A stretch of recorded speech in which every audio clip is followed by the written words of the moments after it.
किसी की वजाइना छोटी बड़ी हो, पेनिस छोटा बड़ा हो। पॉर्न स्टार जैसा होना चाहिए, या मैं मेरे दोस्तों का देखता हूँ तो ऐसे लटके रहते हैं, वैसा होना चाहिए। एवरेज साइज एक आम आदमी, जो नॉर्मल आदमी है, उसका आपके पास आते हैं क्लाइंट ऐसे कि बड़ा कर दो, तो बड़ा करना पॉसिबल है? पीनिस के साइज को आप एक अच्छा बेस्ट एवरेज टाइमिंग क्या माना जाता है? बेस्ट एज क्या होगी फर्स्ट सेक्स के लिए? एक आइडियल सेक्स की उम्र। बहुत बार लड़कियों को सेक्स के दौरान पेन होता है, तो वहाँ पे थूक लगा के सेक्स करना सेफ रहेगा? थूक है ना, कि सेक्स से पहले पिल्स ले सकते हो, यूज करना सेफ है? कई बार लड़की को लेके गए ओयो के अंदर वाइग्रा स्वयं जी की ले ली, तो वो इरेक्शन धीरे धीरे गायब। कई बार ऐसे लोग आते हैं कि मैस्टरबेशन कर रहा था, जैसे ही जैकुलेशन हुआ मैंने उसको ऐसे जोर से। सेक्सुअल हेल्थ में गड़बड़ क्या क्या हो सकती है? या तो खड़ा नहीं हो रहा, या जल्दी डिस्चार्ज हो रहा है। किसी फीमेल को सिर्फ वेजाइना में पेनिट्रेशन से ऑर्गेज्म आता है, किसी को सिर्फ आपने उसके स्तन को सक करना चालू कर दिया, किसी फीमेल को आपने ओरल सेक्स किया तो उसको ऑर्गेज्म आ जाएगा। ओरल सेक्स होता क्या है? ओरल सेक्स क्या है? ओरल मतलब जब आप अपनी जीभ से वेजाइना को स्टिमुलेट करते हो, या फीमेल है वो आपकी पीनिस को मुंह में लेके सक करती है। हमारे को किसी ने नहीं बताया, मेरे बाप ने मुझे नहीं बताया कि सेक्स कैसे करना है। 4 लोगों के सामने खड़े होकर बोल सकते हो कि एक कंडोम लेके आ जाना मेरे लिए। तो जब कपल मेरे पास आता है और मैं उनको बोलता हूँ व्हाट अबाउट ओरल सेक्स, साहब कैसी बातें कर रहा हूँ, तो वहां से तो पेशाब करती है औरत। पूरी जिंदगी में लोग मिशनरी पोजीशन में सेक्स करके खुश हो जाते हैं, उनको पता ही नहीं सेक्स था क्या। मेल का पहले हो गया तो फिर फीमेल कैसे? आप सबसे पहले उसके लिप्स को किस करोगे, फिर आप उसके ब्रेस्ट को सक। लोगों को किस करना ही नहीं आता, वो जैसे बच्चे को पप्पी देते हैं ना, ऐसे पप्पी दे रहे होते हैं। तो मैस्टरबेशन करने से न तो दिमाग कमजोर होता है, न हड्डियां गलती है, और न किसी तरह की कमजोरी आती है। तो अच्छा, इनका सेक्स टॉयज का यूज करना सेफ है अगर कोई करना चाहे तो? ये लेटेस्ट टेक्नोलॉजी है, लोग पहले हाथ से करते थे। लोग गाजर लेके आते, गाजर मूली बैंगन से किया करते थे। मेल अगर जल्दी डिस्चार्ज हो जाता है तो फीमेल सेटिस्फाई नहीं होगी? फीमेल्स मानना ही नहीं चाहती कि इसकी प्रॉपर नीड मैं पूरी नहीं कर पा रही हूँ, इसलिए बैंकॉक भाग रहा है बार बार। क्यों जयपुर में इतने स्पा खुले? स्पा में मसाज नहीं होती, सेक्स होता है। सेक्स में अगर पोजीशंस का क्या इम्पैक्ट होता है? कि आज मैं woman on the top position में करूंगी, आज हम डोगी पोजीशन में ट्राई करेंगे, आज हम टेबल पे सेक्स करेंगे। अब यदि आपका स्टेमिना इतना सॉलिड है, अपने गोदी में बिठा के सेक्स करो, आप में क्षमताएं तो हो। पॉर्न देखना चाहिए? पॉर्न क्यों नहीं देखना चाहिए? आज आपके मोबाइल पे 100 पॉर्न के वीडियोस होंगे। कि कॉन्डम पहन के अगर सेक्स करते हैं तो मजा नहीं आता, प्लेजर नहीं मिलता, तो ये मिथ है या रियलिटी? कॉन्डोम पहन लेते हो तो आपका जो सेंसेशन है। एक्स्ट्रा टाइम वाले कॉन्डम यूज करना सेफ है? एक्स्ट्रा टाइम कॉन्डोम बिल्कुल से। अगर हाइजीन की बात करें, आप अपने पार्टनर के पास जा रहे हो और आपने अपने लिंग के चारों तरफ गुच्छे ही गुच्छे बना रखे हैं बालों के, तो उस जंगल में उस फीमेल को अच्छा फील नहीं आएगा। आज का टॉपिक है good sex. Oh my God, ये मैंने क्या बोल दिया, राइट? हम जब भी सेक्स के बारे में बात करते हैं सब लोग चौंक जाते हैं, लेकिन आज हम बात करने वाले हैं गुड सेक्स के बारे में। ये एक ऐसा टॉपिक है जिसमें अक्सर लोग फियर, डाउट एंड मिसकंसेप्शन के साथ फिर भी जीते हैं, लेकिन कभी भी ओपनली बात नहीं करते। क्यों? क्योंकि जब हम सेक्स के बारे में सही जानकारी नहीं रखते तो खुद को और हमारे रिलेशनशिप को हम कैसे समझ सकते हैं। तो दोस्तों, आज हम इस टेबू को तोड़ने वाले हैं। गुड सेक्स के इस सीक्रेट्स को हम आज एक्सप्लोर करेंगे। इस कन्वर्सेशन में आपको सही जानकारी देने की कोशिश करेंगे, जिससे आप अपने एक्सपीरियंस को और तरीके से समझ सके।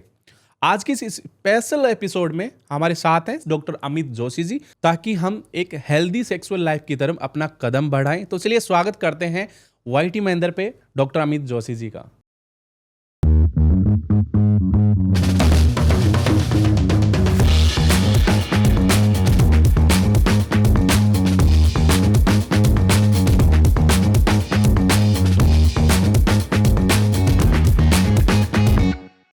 Thank you for so much. और सबसे पहली बात तो ये कि आपने इतने सेक्स के टॉपिक पे बात करना, ये हर किसी के बस की बात नहीं है जी। तो ये अपने पॉडकास्ट में जब आप कोई सेक्स का टॉपिक लाते हो या सेक्स की बात करते हो तो भर भर के गालियाँ आपको भी मिलती है, मुझे तो खैर आदत पड़ चुकी है। सो आप इस चीज़ के लिए भी रेडी रहें, मज़ा भी आएगा। ये काम तो वैसे गवर्नमेंट का है कि सेक्स एजुकेशन अब अलाउ कर देना चाहिए। काफ़ी जगह हो भी गया है वैसे, सेक्स एजुकेशन पे आजकल बात करते हैं लोग, और धीरे धीरे ओपन भी हो रहा है। लेकिन अभी बहुत सारे ऐसे इलाके हैं जहाँ अभी वो टेबू बना पड़ा है, अभी कोई बात करना नहीं चाह रहे, दिक्कत हो रही है, झेल रहे हैं पर बात नहीं करते, ना पूछ पाते हैं, ना कोई सॉल्यूशन ढूंढ पाते हैं। तो सबसे पहले मैं आपके बारे में थोड़ा जानना चाहूँगा, हमारी ऑडियंस को बताना चाहूँगा, क्योंकि ये टॉपिक पहली बार हम कवर करने जा रहे हैं डिटेल में। तो डॉक्टर अमित जोशी आपके पास क्या क्या डिग्रियां हैं, क्या सर्टिफिकेट हैं और क्या क्या चीज़ें करते हैं, क्या एक्सपीरियंस है कितने साल का और किस टाइप के मरीज आते हैं आपके पास? देखो, मेरे को 15 साल हो गए प्रैक्टिस करते हुए और मैं एक एमडी फिजिशियन हूँ। और इससे पहले मैं गवर्नमेंट में काम करता था। I was working as a physician. Government में मैंने कई साल काम किया, अलग अलग सेंटर्स पे मैं गया। और जब मैं प्रैक्टिस करता था तो मेरा मेन प्रैक्टिस का कोर था डायबिटीज़। ओके। उस वक्त में मेरा मेजर फोकस रहता था, मैं डायबिटीज़, थायराइड, मोटापे, इन सब पे मैं काम करता था। जब मैं इन चीज़ों पे काम कर रहा था तो मेरे पास बहुत लोग आते थे, और क्योंकि मैं गवर्नमेंट में था तो वहाँ पर 500 600 की ओपीडी उस ज़माने में होती थी, आज भी होती होगी। तो लाइन लग रही है बाहर, इतना भीड़ है कि आप एक सेकंड देखते थे और वो बोलता उससे पहले पर्चा बना देते थे। गवर्नमेंट डॉक्टर की ये हालत होती है, क्योंकि बाहर बीमारी बताते रहते उससे पहले दवाई भी लिख देते, वो दवाई लिख देता है क्योंकि उसको इतना अनुभव हो जाता है। तो जब मैं ऐसा करता था तो कुछ लोग मुझे ऐसे देखते थे कि मतलब मुझे और भी कुछ बोलना है। अब वहाँ पॉसिबल नहीं था कि मैं उससे पूछूं कि तेरे को और क्या बोलना है, क्योंकि मुझे भी घर भी जाना है, खाना भी खाना, फिर अब वापस प्रैक्टिस भी करनी। तो मुझे ऐसा रियलाइज़ हुआ कि मैं उन लोगों की प्रॉपर हेल्प नहीं कर पा रहा। कई ऐसे इंसिडेंट्स हुए कि लोग बाग को सेक्सुअल प्रॉब्लम है, 60 साल के, 65 साल के, डायबिटीज़ है। अब वो अपनी सेक्सुअल लाइफ को किससे डिस्कस करे? मार्केट में कोई नहीं है। मार्केट में जो लोग हैं वो सड़क के किनारे बैठे हैं, हिमालय दवाखाना जो रेलवे स्टेशन के बाहर लगाया कि सोमवार को वहाँ मिले, उस होटल में मिले, सम्राट होटल में मिले, मंगलवार को सवाई माधोपुर मिले। तो वैसे लोग के पास वो जा रहे, और वहाँ जाने के बाद वो लोग क्या खा रहे हैं वो उनको भी नहीं पता, और उसकी वजह से उनकी कईयों की किडनी डैमेज हो रही है, कईयों के लीवर ख़राब होता है, कईयों के हार्ट अटैक आ रहा है।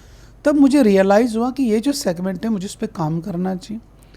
ईश्वर की दया रही मुझ पे कि मेरे डिसीजंस को लोगों ने क्रिटिसाइज़ किया, because being a government doctor, आप यदि सेक्स की बात करोगे तो आपको गवर्नमेंट झेल नहीं पाएगी। तो मेरे को लोगों ने, मेरे सीनियर्स ने भी समझाया कि यार ये तुम सही नहीं कर रहे हो। बट मुझे ऐसा हुआ कि मैं शायद सही डायरेक्शन में जा रहा हूँ, क्योंकि मुझे अच्छा फीलिंग आ रहा था प्रैक्टिस टैबू तोड़ना है आपको। टैबू तोड़ना था। मैंने धीरे धीरे काम किया, प्रैक्टिस डेवलप हुई, मैंने गवर्नमेंट जॉब छोड़ भी दी। तो आई एम रियली हैप्पी कि आज मैंने इस इंडस्ट्री में 15 साल दिए, और 15 साल के अंदर आज मेरे पास ऑल ओवर इंडिया से ही नहीं पूरी दुनिया से पेशेंट आता है। बीइंग ए डायबिटोलॉजिस्ट मुझे नहीं लगता कि मेरे पास 2-4 मोहल्ले के अलावा से ज़्यादा लोग आ पाते, या पूरे जयपुर के छोड़ के और कहीं से आ पाता। But being a sexual health consultant मेरे पास ऑल ओवर वर्ल्ड से पेशेंट आते हैं। एंड दिस इज़ नॉट, मैं ये कह रहा हूँ कि मैं आपको प्रोपेगेंडा कर रहा हूँ। आई एम जस्ट टेलिंग कि प्रोफेशन में जब आप 15 साल देते हो, अपने आप को निचोड़ देते हो, तो आपको उसका भगवान फ्रूट देता है, वो देखता है आप कितनी मेहनत कर रहे हो। हम जैसे ही सेक्स की बात करते हैं तो हमारे आस पड़ोस या सोसाइटी है ना, वो अनकंफर्टेबल हो जाती है। क्या बात कर रहा है, बहुत गंदी बात कर रहा है। और हमें बचपन से ये सिखाया जाता है कि ऐसी बातें नहीं करना चाहिए, गलत है, ये सही नहीं है। ये टैबू कैसे बना और हम इसे कैसे तोड़ सकते हैं? पहला तो ये कि ये टैबू जो है ये कैसे बना, ये इसका रीज़न बड़ा आसान है कि हम लोगों को किसी ने बताया नहीं कि हमें सेक्स पे बात करनी है। और उसमें सबसे बड़ी गलती किसकी रही? सबसे बड़ी गलती रही हमारी सोसाइटी की। सोसाइटी ने हमको यही सिखाया। मैं मेरे पेरेंट्स की बात नहीं करूँगा कि उनकी गलती रही है, कि यदि मैं अमेरिका के अंदर हूँ और यदि मैं अमेरिकन हूँ और मेरे फादर अमेरिकन होते और मेरी मदर भी अमेरिकन होती, तो वो रोज़ गेट पे जाने से पहले, जैसे हमने इंग्लिश मूवीज़ में देखा, वो एक दूसरे को लिप किस करते और चले जाते और बाय हनी बोलते। क्या आपके पापा ने कभी ऐसे किस करके बोला बाय हनी? आपके सामने हाथ भी नहीं पकड़ा होगा अपनी वाइफ का। नहीं, शर्माते हैं। मतलब हमारे गांव में तो नहीं। गांव में नहीं, मैं शहर की बात कर रहा हूँ। हाँ। कि पूरे मोहल्ले के सामने आपके रिश्तेदार बैठे हैं, किसी दिन आपके घर में फैमिली फंक्शन चल रहा है, आप अपनी वाइफ का हाथ पकड़ के कभी उसको बोलोगे कि लव यू हनी? वहाँ बड़ा कॉमन कल्चर है। तो अब ये जो हमारी सोसाइटी में जो खराबियाँ आई है वो क्यों आई है? क्योंकि हमने सेक्स को सेकेंडरी माना। दूसरा, हमारा जो इतिहास रहा है सदियों से, उस इतिहास के अंदर ऐसा कोई समय नहीं रहा, चाहे वो आज है और चाहे आज से 1000 साल पहले, कि जिस पे इस देश पे लोगों ने अटैक नहीं किए। आक्रांताओं का हमेशा अटैक रहा, कभी मुगल्स आए, कभी अंग्रेज आए, कभी और कोई लोग आए, तो हम लोगों पे अटैक होते रहे। अटैक हुआ तो क्या हुआ, कभी भी जब आप अटैक करते हो तो सबसे इजी टारगेट्स कौन होता है? उस जगह की महिलाएं, उस जगह के बच्चे। कि बांग्लादेश में आज आप किसी को जला देते हो बिकॉज बीइंग ए हिंदू, है ना? तो सेम कि कश्मीर में क्या हुआ, रेप हुए। क्यों हुए? क्योंकि वो माइनॉरिटी था। आप किसी को प्रताड़ित कैसे कर सकते हो? ऐसे तो कर सकते हो। तो वो लोग आए और उन्होंने हमको प्रताड़ित करना चालू कर दिया, हमारी महिलाओं को उठा के लेके जाने लग गए, रेप करने लगे। तो क्या हुआ कि लोगों ने अपने महिलाओं को अंदर रख के पर्दा प्रथा चालू कर दी। सेफ, भाई परिवार को सेफ कैसे करेंगे? तो जो हमारा कल्चर था, हमारा कल्चर क्या था? हमारा कल्चर था, हम बात करते थे सेक्स पे।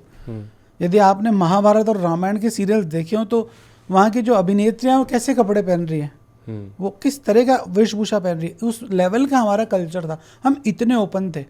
दुनिया में और कोई सोसाइटी नहीं है और कोई सिविलाइजेशन नहीं है जिसने सेक्स पे काम किया हो, सेक्स के ऊपर ग्रंथ लिखे गए हों, प्रेम की व्याख्याएं की गई हो। सेक्स के लिए ऋषि वात्सायन ने, ऋषि जो सेक्स में नहीं है वो सेक्स के ऊपर किताब लिख रहा है। हमारे जीवन जो था, हमारा जो सिद्धांत थे, हमारी जो वैचारिक सिद्धांत थे, उसमें क्या था? काम, अर्थ, मोक्ष। तो सबसे पहले आप क्या करते थे? आप काम करते थे, फिर अर्थ की प्राप्ति करते थे कि आप पैसा कमाओगे, फिर आगे जाओगे अगले लेवल पे, और काम उसका एक कोर हिस्सा था। तो हमने काम को अलग कर दिया क्योंकि हमारे ऊपर इस तरह से अटैक्स होते गए, हम अपने आप को बचाते गए। तो इसलिए हमने सेक्स की बात करना धीरे धीरे कम कर दिया। ओपनली बात ही नहीं कर रहे, पता ही नहीं कि आपके घर में कितनी महिलाएं हैं। तो ये धीरे धीरे जब कल्चर आया तो हमारा सोसाइटी खराब हुआ। फिर अंग्रेज आ गए, उन्होंने खुद का एजुकेशन सिस्टम हम पे थोप दिया। जो इंग्लिश एजुकेशन सिस्टम आया उसने हमको और ख़राब कर दिया, सेक्स की बात करना और ख़राब हो गया। तो धीरे धीरे धीरे हमारे लिए ये क्या हो गया, एक टैबू हो गया, बात ही नहीं करनी है। कि आज आप 4 लोगों के सामने खड़े होकर बोल सकते हो कि एक कंडोम लेके आ जाना मेरे लिए, लेकिन आप अपने दोस्त से क्या बोल सकते हो? यार 2 समोसे ले आना, 2 बियर पकड़ लाना। हम ऐसा बोल सकते हैं, लेकिन 4 लोगों के सामने हम नहीं बोल सकते यार कंडोम ले आना। मेडिकल स्टोर पे जाके एक क्रोसिन दे दो, एक सुवानिल दे दो, ये भी दे देना, है ना? तो हम लोग इतने ओपन नहीं, जबकि हम इस ज़माने के बच्चे हैं। और आप तो जैन जी वगैरह वाली जो फीलिंग आती है उसमें आते हो, जो नई जनरेशन चालू हुई। तो हमारे लिए आज भी वो टैबू है। और टैबू होने का एक रीज़न यही है कि हमको किसी ने बोला ही नहीं कि खुल के बात कर। आपके पापा ने बोला ही नहीं कि चड्डी उतार के और ढंग से पीनिस को धोया कर रात को सोने से पहले। पर पेस्ट के लिए ज़रूर बोला होगा, सोते समय पेस्ट करके सोना। तो हमको कोई बोल नहीं रहा। जब हमको कोई बोलेगा तो हम उस बारे में बात करेंगे। जी, ये आज का पॉडकास्ट जैसे बच्चे भी देख रहे हैं, बड़े भी देख रहे हैं, बूढ़े भी देख रहे हैं, सब देखेंगे। आपके अकॉर्डिंग ये पॉडकास्ट किन किन लोगों को देखना चाहिए, और जो ऐसे खुलकर बात नहीं करते उनके लिए बेस्ट रहेगा, नहीं रहेगा, या कोई एज का रिस्ट्रिक्शन वगैरह है इस पर? मतलब मुझे लगता है कि देखो ये पॉडकास्ट है ना, सबसे पहले तो माँ बाप को देखना चाहिए और उनको डिसाइड करना चाहिए कि मेरा बच्चा है देखे या नहीं देखे।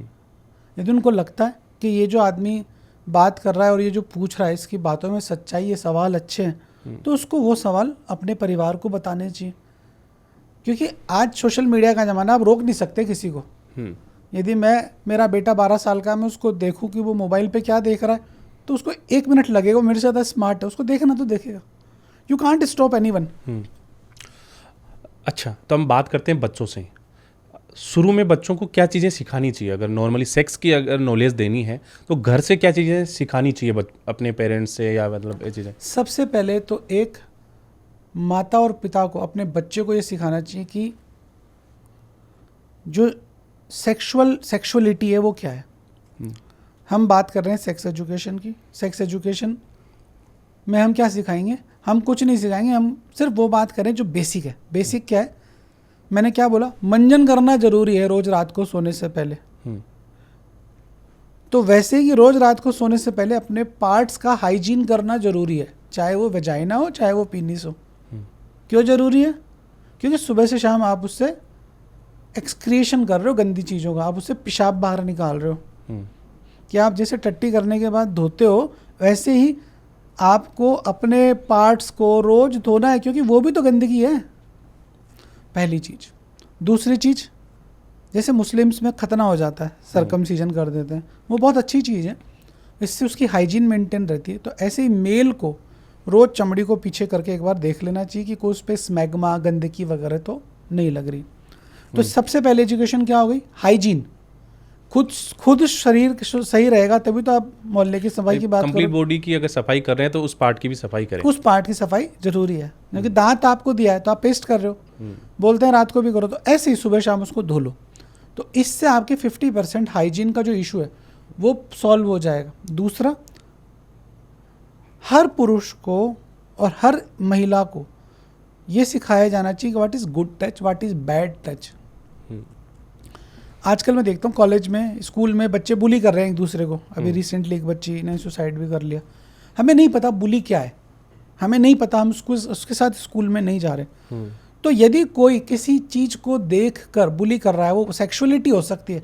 वो सेक्सुअलिटी क्या हो सकती है? कोई किसी को मोटा बोल रहा है, भद्दा बोल रहा है, तो बेटा आके बोलना, अगले दिन जाके सही कर दूंगा मैं उसको। या लड़कियां आपस में, लड़के लड़की को छेड़ रहे हैं, स्कूल के अंदर 11वीं 12वीं में चालू हो जाता है कि यार वो पटाखा लग रही है, यार इसके तो ब्रेस्ट बड़े अच्छे हैं, ये अपनी माँ जैसी सेक्सी।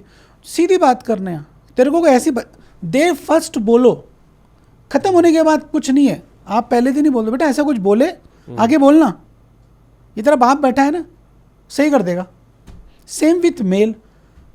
लड़के, अभी मैंने रिसेंटली किसी स्कूल के अंदर एक न्यूज़ पढ़ी कि वहाँ उन 3, और वो अजमेर का कोई बहुत बड़ा स्कूल है, वहाँ पर बच्चे थे, उन लोगों ने उसको नंगा किया, स्कूल के क्लास के बच्चे को नंगा करके उसको सेक्सुअली हरेश करने की कोशिश करी, वो परेशान हुआ, ये कहानी हुई। अब आदमी ने इतना ज़्यादा क्यों किया? क्योंकि वो बोल क्यों नहीं पाया अपने पेरेंट्स से ये बात? कभी ओपनली हुआ ही नहीं है, कभी बात नहीं करी बाप ने कि कोई बोले ना ऐसा तो उस दिन तो तेरे में दम नहीं, आ जाना मेरे पास, मैं देख लूँगा। ये रिसेंट बात है, गूगल करोगे मिल जाएगा। आई थिंक ये मेयो स्कूल का कुछ केस है।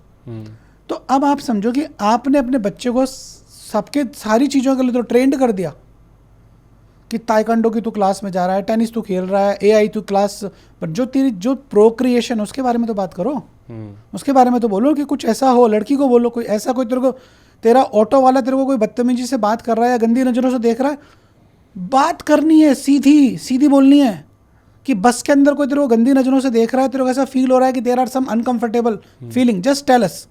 वेट मत करती रहे 6 महीने, बता, फिर हम निपट लेंगे। That is more than enough. कुछ चीज़ें ये भी होती है कि फैमिली के अंदर कुछ रिलेशनशिप में जो होते हैं वो भी हैरेस करते हैं, वो चीज़ें ओपनली वो बता नहीं पाते कि परिवार का मैटर है, बेइज्जती हो जाएगी। इस कंडीशन में हम कैसे डील कर सकते हैं सेक्स में? Open up. आज बात कर रहा हूँ मैं ऑटो रिक्शा वाले की, यदि आपका फूफा आपको ऐसी गंदी नज़रों से देख रहा है, यही तो रिलेशंस होते हैं आपस में, जो एक दूसरे को देखते हैं। चाचा का लड़का देख रहा है, फूफा का लड़का देख, शादी में मिले किसी, आप बोलो ना, बाप से बोलो ना, आपको बोलना पड़ेगा पापा मेरी चड्डी फट गई है, मुझे नई चड्डी ला के दो। तो ऐसे ही बोलना पड़ेगा, पापा समवन इज ट्राइंग टू उंगली करना इन माई चड्डी, बोलो। सही है, बोलना पड़ेगा ना यार। अब आप बोले बिना आप बताए तो उसको क्या होगा? आईफोन दिला रहे हो 16 प्रो प्लस, पर उसको चूतिया कैसे बना सकते हो अपने बच्चे को? बोलो उसको कि नहीं, तेरे को बोलना पड़ेगा। And ask in every 15 days कि यदि आपके घर पे 15 बच्चे भी है ना, सबको बुला के, भाई कोई परेशान कर रहा हो तो बता देना, और जो दिख जाए चुपचाप सूसू कर रहा है इधर आजा, तू बता तेरे को परेशान तो नहीं कर रहा। बड़ा आसान है, क्योंकि हम जिस कमर्शलाइज्ड वर्ल्ड में है वहाँ सब कुछ कमर्शलाइज्ड है। एजुकेशन कमर्शलाइज्ड, उनको मतलब नहीं है। वहाँ उस स्कूल में 5000 बच्चे पढ़ रहे हैं, हो सकता है वो बहुत अच्छे लोग हैं, पर 5000 बच्चों आप 5 मेहमान के चाय नहीं पिला सकते, तो आप कैसे 5000 बच्चों का केयर करोगे? आप ही को आपके बच्चों का भगवान बनना पड़ेगा। जैसे कि आपने शुरू में बताया, सेक्स से रिलेटेड जितनी भी प्रॉब्लम्स है उनको आप कंसल्ट करते हैं, तो आपके पास किस टाइप के केसेस आते हैं और कब काम पड़ता है आपका कि मेरे ये दिक्कत है, तब आपके पास आना चाहिए? देखो सेक्सुअल हेल्थ कंसल्टेंट या सेक्सोलॉजी में जो लोग काम करते हैं, यदि आपने आज से 15 साल पहले 20 साल पहले देखा हो गुप्त रोग के लिए मिले फला फला फला, तो पहला तो हम लोग किसी गुप्त रोग पे काम नहीं करते। गुप्त रोग मतलब एसटीडीज। तो we are not worried for गुप्त रोग, HIV, एड्स, सिफिलिस। ये एक पार्ट है सेक्सुअल हेल्थ का। सेक्सुअल हेल्थ वो है जिसके अंदर आपकी सेक्सुअल लाइफ में कोई गड़बड़ आ रही हो या आपके सेक्सुअल ऑर्गन्स में कोई इशू आ रहा है। सेक्सुअल हेल्थ में गड़बड़ क्या क्या हो सकती है? शादी के बाद या तो खड़ा नहीं हो रहा, या जल्दी डिस्चार्ज हो रहा है, या डिस्चार्ज ही नहीं हो रहा है, या फीमेल को कोई इशू आ रहा है, सेक्स के दौरान पेन हो रहा है, सेक्स के दौरान कोई कटवट लग गए, चमड़ी टूट गई। तो ये जो सारे इश्यूज हैं, मतलब जो भी आपके लिंग और योनि के अंदर समस्याएं आ रही है सेक्स के दौरान, मोटा मोटा एक तो वो काम है। दूसरा, सेक्सुअल हेल्थ के अंदर आपका फर्टिलिटी वाला पॉइंट ये है कि जैसे मेल के अंदर स्पर्म का काउंट कम हो रहा है, ओवुलेशन ढंग से नहीं हो रहा है फीमेल के अंदर, तो ये सेक्सुअल हेल्थ पे ये भी काम होता है। तीसरा, आपके कोई सेक्सुअली ट्रांसमिटेड डिजीजेज आ गई हैं, जैसे कि सेक्स के दौरान मवाद निकलने लग गई, सेक्स के दौरान करते करते ही वेजाइना के अंदर या पेनिस के अंदर कोई इन्फेक्शन हो गया, तो ये भी सेक्सुअल हेल्थ पे काम होता है। तो जिसको भी सेक्सुअल हेल्थ से रिलेटेड इश्यूज आ रहे हैं, कई बार सिर्फ सेक्सुअल हेल्थ के इश्यूज ऐसे नहीं होते कि खड़ा नहीं हो रहा, जल्दी डिस्चार्ज हो रहा। कई बार ऐसा होता है कि फीमेल जो है उसको गलत इन्फॉर्मेशन है, मेल को कहीं से गलत इन्फॉर्मेशन है कि मैं मैस्टरबेशन कर रहा था, उसकी वजह से मेरी हड्डियाँ अगल गई। अच्छा। तो काउंसलिंग्स देनी पड़ती है। फीमेल आके बोलती है कि मैं सेक्स, मेरी सेक्सुअल डिज़ायर ये है कि मेरा जो हस्बैंड है वो 7-8 बार सेक्स करे रात को। तो कई बार हमें ऐसे मिसकंसेप्शंस दूर करने पड़ते हैं कि ये प्रैक्टिकली पॉसिबल नहीं है, जो आप पॉर्न में देख रहे हो ये सब, ये these are not fact things. तो कई बार हमें काउंसलिंग करना पड़ता है। कई बार ऐसे लोग आ जाते हैं जो कहीं पे जाके सेक्स करके आ गए उल्टी सीधी जगह पे, अब उनको फियर आ गया कि मेरे एड्स तो नहीं हो जाएगा, उसकी वजह से ही वो डिप्रेशन में चले गए। तो हमें उनको काउंसिल करना पड़ता है कि देखो आपकी रिपोर्ट्स करा लिए, आपकी कोई बीमारी नहीं है, अब आगे से ये गलती मत करना। तो इस तरह के काउंसलिंग्स भी लिए जाते हैं। पेरेंट्स की काउंसलिंग की जाती है। कई बार झूठे केसेज आ जाते हैं लड़के लड़कियों के अंदर कि लड़की का कहीं और चक्कर है, वो लड़के को नामर्द बोल रही है, ये बहुत कॉमन है। तो उसमें जाके उसको फिर डिसाइड करना पड़ता नहीं, आपकी बच्ची गलत बोल रही है, ये सही है, देखो इसकी सारी रिपोर्टें सही आ रही है, बढ़िया है। तो इस तरह के इश्यूज भी कई बार सेक्सुअल हेल्थ कंसल्टेंट को डील करने पड़ते हैं। ओके, तो अब हम जैसे बात करते हैं ऑर्गेज़म क्या होता है और मेल एंड फीमेल ऑर्गेज़म में क्या डिफरेंट है? देखो ऑर्गेज़म क्या है कि ऑर्गेज़म वो एक तरह का इजैकुलेशन है। इजैकुलेशन क्या है कि कोई बम फटा, तो सेक्स के दौरान जो बम फटेगा वो ऑर्गेज़म, उसको ऐसे मान सकते हैं कि आप और आपका पार्टनर है, सेक्स कर रहे हैं, तो बम फटेगा, स्पार्किंग होगी, तो वो जो स्पार्किंग है वो ऑर्गेज़म है। अब मेल में ऑर्गेज़म में क्या होगा? इजैकुलेशन होगा, सीमन निकलेगा, सीमन छूटेगा। सीमन निकलने के बाद की जो कंडीशंस होंगी वो फिजिकली और मेंटली दोनों तरफ, दोनों पॉइंट पे अपने आप को ऐसा फील करेगा कि फिनिश्ड, कि अब मुझे दुनिया में और कुछ नहीं चाहिए अगले 15-20 मिनट तक, मैं इस मोमेंट को एंजॉय करना चाहता हूँ। तो वो फीलिंग जो है वो ऑर्गेज़म है कि अब तुम उसको कुछ भी ला के दे दो कि अभी तुमने सेक्स किया है, अब तुम्हें इस दुनिया की कोई सी भी खूबसूरत औरत ला दो तो भी वो अभी टर्न ऑन नहीं होगा कि नहीं अभी नहीं, थोड़ी देर बाद बात करेंगे। फीमेल के लिए ऑर्गेज़म क्या है? फीमेल के लिए सेम सिचुएशन है, पर वहाँ पर एजैकुलेशन नहीं है, वो एक इंटरनल फीलिंग है। उसके जो प्राइवेट पार्ट है, जो वेजाइना है, उसके अंदर कॉन्ट्रैक्शंस होते हैं, जो वेजाइनल कॉन्ट्रैक्शंस हो रहे हैं, जो उसका क्लाइटोरिस है वो स्टिमुलेट होने लग जाता है। तो ये जो ऑर्गेज़म, फीमेल का जो ऑर्गेज़म वो कुछ इस तरह का, वो इंटरनल फीलिंग है। मेल ऑर्गेज़म क्या है कि मेल ऑर्गेज़म और फीमेल ऑर्गेज़म बेसिक अंतर है कि मेल ऑर्गेज़म एक बार डिस्चार्ज हुआ तो ख़त्म हो गया पिक्चर। अब आधे 1 घंटे बाद अलग अलग क्षमताओं के लोग हैं। फीमेल ऑर्गेज़म बड़ा डिफरेंट है, वो एक इंटरनल फीलिंग है और इट कुड बी मल्टीपल। एक फीमेल मल्टीपल ऑर्गेज़म में जा सकती है एक ही सेक्सुअल एक्ट के अंदर। ओके। कि आप डिस्चार्ज हो गए पर आप में क्षमताएं हैं कि आप कंटिन्यू करे जा रहे हो, तो वो आपको झेल लेगी। तो दोनों में थोड़ा सा डिफरेंस है कि मेल इजैकुलेट होने के बाद ख़त्म, फीमेल कुड बी मल्टी ऑर्गेज़मिक, कि तुम्हारी क्षमताएं हैं तो तुम और कर लो, वो उस एक्ट को खींच सकती है। तो दोनों के अंदर एक ये अंतर है कि मेल ऑर्गेज़म और फीमेल में तो निकल गया तो ख़त्म पिक्चर। इसके अंदर कुछ निकल नहीं रहा है, ऑर्गेज़मिक फीलिंग है। तो ये दोनों में अंतर है। तो इसमें यह भी रहता है कि जैसे मेल का पहले हो गया तो फिर फीमेल कैसे कर पाएगी अपने आप को सेटिस्फाई? नहीं कर पाएगी। इसीलिए तो हम बात कर रहे हैं कि सेक्सुअल सेटिस्फेक्शन जो है वो तभी तो आएगा जब दोनों साथ हो रहे हैं। ये ह्यूमन टू ह्यूमन कैरी करता है कि पहले फीमेल का हो रहा है कि मेल का हो रहा है? ये पर्सन टू पर्सन डिपेंड करता है। लेकिन क्या होता है कि जब आप किसी रिलेशनशिप में जाते हो तो आप उस बॉडी की स्टडी कर लेते हो कि ये मेरा पार्टनर है, मैं इसके साथ सेक्स में जा रहा हूँ, इसका जो ऑर्गेज़म आता है वो इस मोमेंट पे आता है। वो आप इमीडिएट नहीं बता सकते, ये टाइम लगता है।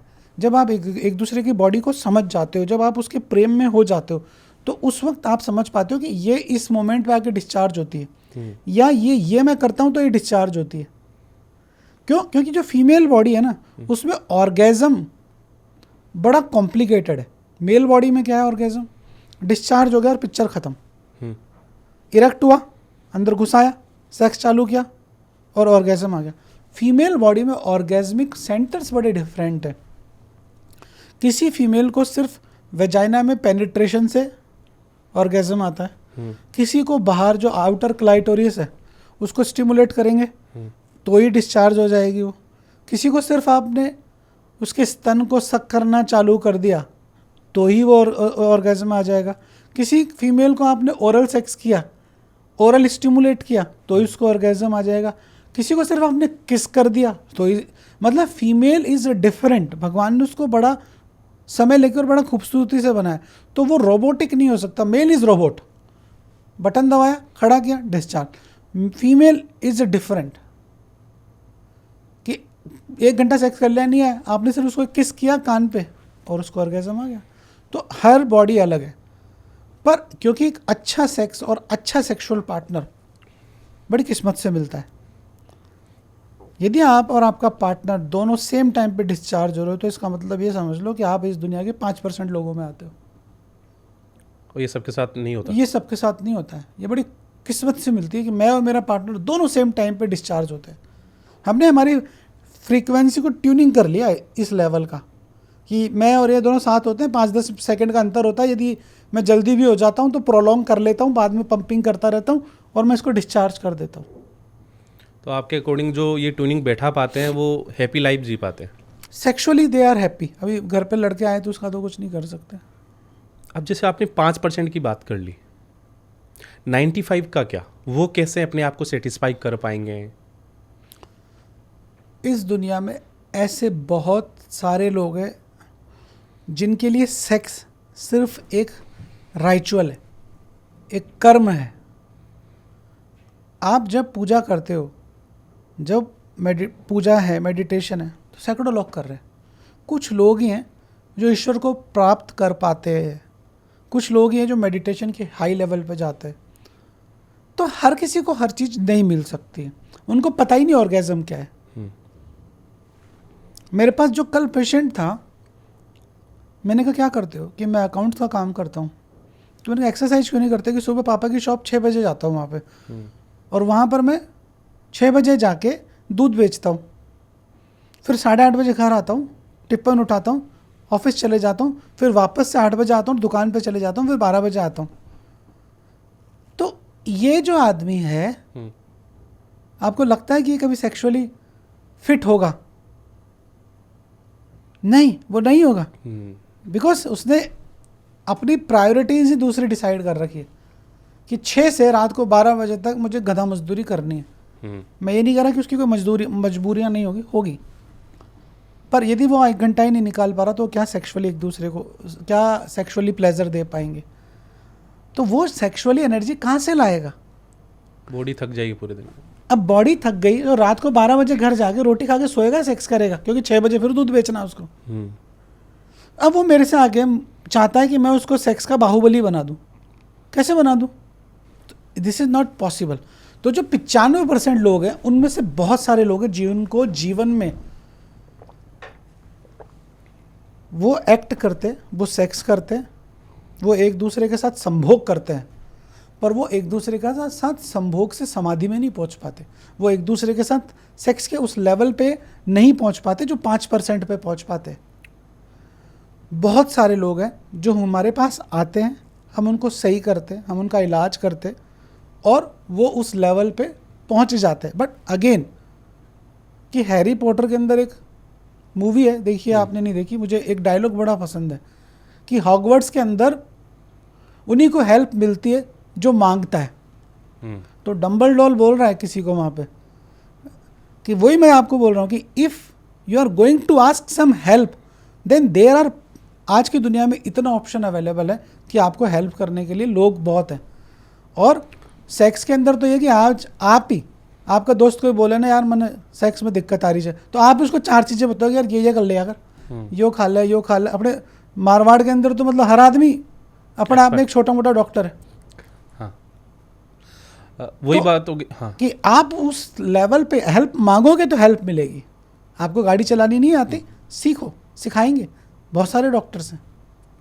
ये तो वो बात होगी जैसे रास्ते में गाड़ी खराब हो गई, अब हेल्प नहीं मांगेंगे तो कौन हेल्प करेगा? हाँ, कईयों का जो ईगो होता है वो इतना हैवी होता है कि डॉक्टर और सेक्स, वाई देख 2 बच्चे हैं अपने, ऐसी थोड़ी ना हो गए। अरे भाई तू नहीं होगा तो भी हो जाएंगे, तो स्पर्म तू दे जाके IVF करवा ले, वैसे हो जाएंगे। तो लोग मानना ही नहीं चाहते कि मेरे में इशू है। फीमेल्स मानना ही नहीं चाहती कि my husband is not getting proper sex, इसकी प्रॉपर नीड मैं पूरी नहीं कर पा रही हूं, इसलिए बैंकॉक भाग रहा है बार बार। क्यों जा रहा है आदमी, क्यों भाग रहा है सेक्स के लिए इधर उधर? क्यों जयपुर में इतने स्पा खुले, आपकी बिल्डिंग के आसपास 100 स्पा है, क्यों खुल रहे हैं? क्योंकि उसको घर पे प्रॉपर फूड नहीं मिल रहा है। स्पा में मसाज नहीं होती, सेक्स होता है। ये आप कैसे दावा कर रहे हो? ये हम सबको पता है, मैं दावा नहीं कर रहा हूँ, हम सबको पता है, हमें सब कुछ सब पता है। पर जब रेड पड़ती है तो वो ओपन नहीं होते हैं। हम बात नहीं करना चाहते, हम इसीलिए तो यहाँ बैठे हैं कि बात करेंगे। हम इसीलिए तो बैठे हैं कि लोग नहीं जाएं स्पा, हम इसीलिए तो बैठे हैं कि जहाँ से गंदगी और गंदी जगह जाके कोई इन्फेक्शन नहीं लेके आए। हम हमारी सोसाइटी के लिए अच्छी बातें करेंगे, हम हमारे घर पे इतना सेक्स का माहौल बना देंगे कि हमारे हस्बैंड को इधर उधर नहीं जाने पड़े, वो जाए तो भी उसको ऐसा लगे कि why I am coming to this shit, मेरी वाइफ कितनी खूबसूरत है, मैं उसको धोखा क्यों दे रहा हूँ, मेरा पेट भर तो रही है वो। हम जैसे बहुत सारी मूवीज़ में देखते हैं, क्योंकि जब वे सेक्स के दौरान संभोग की क्रिया में आते हैं तो हमेशा जब मेल फ्री होता है तभी वो हटता है, चाहे फीमेल हो या ना हो। लेकिन मेल का पहले हो गया और फीमेल नहीं हुई फ्री, तो फिर आगे क्या प्रोसेस है, मतलब कैसे उनको हैप्पी कर सकते हैं आपके अकॉर्डिंग?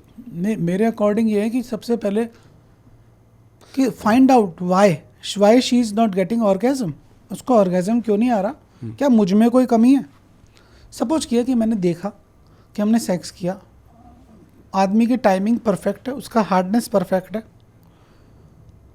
लेकिन औरत सेटिस्फाइड नहीं हो रही, ये तो करते करते थक गया, आधे घंटे से लग रहा है। तो फिर हमें देखना पड़ेगा कि पार्टनर के अंदर क्या इशू है, क्यों नहीं आ रहा है इसको ऑर्गेजम, क्या इसको एनऑर्गाज्मिया है, क्या हो सकता है इसको ऑर्गेजम आता ही नहीं हो, या इसको सिर्फ क्लाइटोरिस पे स्टिमुलेशन से आता हो, या इसको हो सकता है सिर्फ ओरल से आता हो, या मेरा पार्टनर जो है उसको हो सकता है वाइब्रेटर की आदत पड़ी हुई हो, मैस्ट्रुबेशन की आदत पड़ी हुई हो। तो ये हमें फाइंड आउट करना पड़ेगा, तभी तो आप डायग्नोसिस करके ट्रीटमेंट दे सकते हो। एक फीमेल को ऑर्गेजम आया नहीं आया कैसे पता कर सकते हैं? आपका पेट भरा या नहीं भरा कि मम्मी आपसे पूछते नहीं पूछती, तो सेम आपको पूछना है कि भैया पेट भरा या नहीं भरा। अब यदि वो अच्छे मित्र हैं, अच्छे कपल हैं, अच्छे मियाँ बीवी, तो बोलेंगे यार नहीं भरा यार, और एक आप अच्छे हस्बैंड हो तो आप समझ जाओगे कि यार इसको साड़ी पसंद नहीं आई है, समझ जाएगी, आप समझ जाओगे नहीं ऑर्गेजम नहीं आया। बिना पूछे पता लगा सकते हैं अपन खुद के बिना अनुभव से। पूछे आप पता लगा सकते हो, क्योंकि जब आप सेक्स में होते हो तो आदमी का चेहरा, उसकी जो मॉर्निंग है, उसके जो आवाजें हैं वो निकालती है, उसका जो वाइब वो थक जाती है। जब आप सेक्स में ऑर्गेजम आती है, एक औरत को ऑर्गेजम आ गया तो उसके बाद वो बिल्कुल ऐसी हो जाएगी जैसे कि बेहोश हो, ओके, कि अब मेरे से अब नहीं होगा। और यदि वो बोल रही कि हो गया ऑफिस चलें, यदि आपकी वो सेक्रेटरी है तो समझ लो कि she is making you fool. मेरे पास रोज पेशेंट आता है 65 साल का, 70 साल का, they are lucky enough to have some girlfriends कि सेक्रेटरी के साथ सेक्स कर रहे हैं, तो बोलते हैं यार उसको orgasm is making you full, वो तेरे से प्रेम थोड़ी ना कर रही है हाथी। तो 160 किलो का है और तू सोच रहा हो 25 साल की लड़की तेरे प्रेम में है, वो प्रेम में नहीं, मजबूरी में। तो if she is not getting orgasm तो इसका मतलब यही कि वो फेक ऑर्गेजम है। तो रीज़न यही हो सकता है कि वो उस ऑर्गेजम को फेक बना रही जिससे कि वहाँ से निकल सके शांति से। तो यदि आप चाहते हो कि आपका पार्टनर उसको रियल ऑर्गेजम आए तो यू हैव टू आस्क, उसको कंफर्टेबल करना पड़ेगा। पहला सपोज करो कि आप अपनी वाइफ के साथ हो या गर्लफ्रेंड के साथ हो, तो पहले उसको कंफर्टेबल जोन में लेकर आओ, उसको फोर प्ले करो, उसके साथ बहुत सारी चीज़ें करो जिससे कि वो, हर बॉडी अलग है, उसको गर्म होने में टाइम लग रहा है। अब आप सीधे चढ़ाई पे चले गए तो नहीं आएगा उसको ऑर्गेजम। आप दारू पी के आए, 2 सिगरेट फूंक के आए और आप उसके बाद उसके साथ फोर प्ले किसिंग कर रहे हो, कहाँ से आएगा उसको ऑर्गेजम। आप घर में आए और आपने 2 गालियाँ बकी उसको, उसके परिवार वालों को 2 गालियाँ बकी, कहाँ से उसको ऑर्गेजम आएगा, वो आपसे मेंटली कनेक्ट नहीं कर पाएगी। नहीं, पहले ये भी तो पता होना चाहिए फोर प्ले क्या होता है, ओरल क्या होता है, किसिंग का कैसे सही होता है।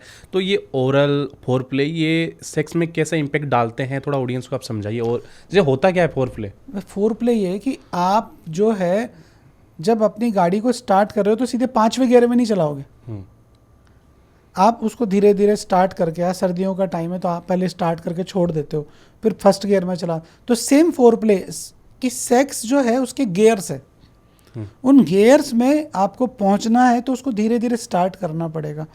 आपको फोर प्ले के अंदर किसिंग करनी पड़ेगी, एक दूसरे का बॉडी टच करना पड़ेगा, मसाज करनी पड़ेगी, फिर जो उनके पार्ट्स हैं, इंटीमेट पार्ट्स है, पीनिस है, वजाइना है, उसको आपको सहलाना पड़ेगा। फोर प्ले बहुत बड़ा साइंस है, बहुत बड़ा साइंस है, ठीक है ना। तो आप कितनी खूबसूरती के साथ दाल बना रहे हो या छोले बना रहे हो, या आपके कैलिबर पे डिपेंड करता है। सेक्स तो क्या है, वो लास्ट का तड़का है जिसको निकाल के बाद पिक्चर खत्म हो जाएगी, लेकिन जो रांधना है वो फोर प्ले। आप कितनी बेहतरीन तरीके से फोर प्ले कर रहे हो, ये कला है, ये सीखनी पड़ती है। इसका कोई लिटरेचर नहीं है कि यार आप सबसे पहले उसके लिप्स को किस करोगे, फिर आप उसके ब्रेस्ट को सक करोगे, फिर आप उसकी वजाइना को ओरल दोगे। ये कोई प्रिस्क्रिप्शन बेस नहीं है four play. Every female body is different, every couple is different. जो एक औरत को पसंद है वो दूसरी औरत को पसंद नहीं आ सकता। नहीं तो फिर एक ही कंपनी बैग बना रही होती, इतनी कंपनियां थोड़ी ना बना रही होती bag. Everybody, every female is different. But जो बेसिक थंब रूल है, start with kissing. Kissing is very important in four play. लोगों को किस करना ही नहीं आता, वो जैसे बच्चे को पप्पी देते हैं ना, ऐसे पप्पी दे रहे होते हैं। They don't know how to do French kiss, they don't know how to do deep sensitive kiss. आपको ओरल, अपनी जो जीभ है उसको उसकी जीभ में कैसे डालना है, उसकी जीभ को आप अपनी जीभ में डाल के कैसे सक करोगे, वो चीज़ें कौन सिखाएगा? वो चीज़ें आपको सीखनी पड़ेंगी। वो कौन सिखाएगा? बाप से तो पूछेंगे नहीं, पापा और जीभ कैसे सक करते हैं। ये कलाएं हैं। गाड़ी किसने सिखाई थी आपको? धीरे धीरे स्किल्स में आ जाती हो। सचिन को किसी ने क्रिकेट सिखाया था, उसके बाद शतक तो उसने खुद ही बनाए थे। जब आप जीवन के अनुभव में होते हो तो कई चीज़ें अपने आप आ जाती हैं। कि जब आपने डे फर्स्ट पहला पॉडकास्ट किया था और आज आपके इतने पॉडकास्ट हो गए, तो उसके बाद जो क्वालिटी आप में आई वो चेंज आ गई ना, उसमें कोई ट्रेनिंग थोड़ी ना ली। तो सेम जब आपको कोई सेक्स करता है तो आप एक्सपेरिमेंट्स करते हो चीज़ों के साथ। आपको पता है कि फ्रेंच किस ऐसे होती है, मैंने उस मूवी में देखा था, I will try with my partner. अब यदि आपके और आपके पार्टनर को पसंद नहीं आए तो आप दूसरा चीज़ें ट्राई करोगे। आपने ओरल सेक्स किया किसी पार्टनर के साथ। ओरल सेक्स होता क्या है वैसे, थोड़ा वो भी ओरल सेक्स क्या है? ओरल मतलब जब आप अपनी जीभ से, आप अपने मुंह से, आप अपनी टंग से वेजाइना को स्टिमुलेट करते हो, या जो फीमेल है वो आपकी पीनिस को मुंह में लेके सक करती है, तो क्या होगा कि इस दरमियान जब आप एक दूसरे के इंटीमेट ऑर्गन्स को अपने टंग से स्टिमुलेट करते हो, इसको बोलते हैं oral sex. Okay, oral sex safe होता है, कर सकते हैं, मतलब करना चाहिए नहीं करना चाहिए? ये करना चाहिए नहीं करना चाहिए एक पर्सनल चॉइस है कि चिकन खाना चाहिए नहीं खाना चाहिए, पर्सनल चॉइस है, पर इट्स ए वंडरफुल थिंग। यदि लोग जानते हैं, सेक्स की कलाएं जानते हैं, ये मैंने नहीं बनाया, ये आज से 15 साल पहले जो पॉर्न स्टार आया उसने भी नहीं बनाया, ये सदियों से। लेकिन नॉलेज नहीं है ना सभी को। नॉलेज क्यों नहीं है? क्योंकि लोगों ने एक्सप्लोर नहीं किया सेक्सुअलिटी को। हमारे को किसी ने नहीं बताया, मेरे बाप ने मुझे नहीं बताया कि सेक्स कैसे करना है। किसी का फादर ये नहीं बोलता कि सेक्स कैसे करना है, किसी की माँ नहीं बोलती। आप अपनी सेक्सुअलिटी को एक्सप्लोर करते हो। आज मैं सेक्स की बातें कर रहा हूँ तो मुझे नहीं लगता कि मेरे फादर ये देख के खुश होंगे कि यार उनके दोस्त खुश होंगे, देखो यार उनका लड़का तो कैसी गंदी गंदी बातें कर रहा है। तो जब कपल मेरे पास आता है और मैं उनको बोलता हूँ व्हाट अबाउट ओरल सेक्स, तो लड़की क्या बोलती है? ओरल सेक्स कैसे करना है कि इसको लेना है मुंह में? तो उसको ऐसा लगता है कि मैंने उससे क्या मांग लिया।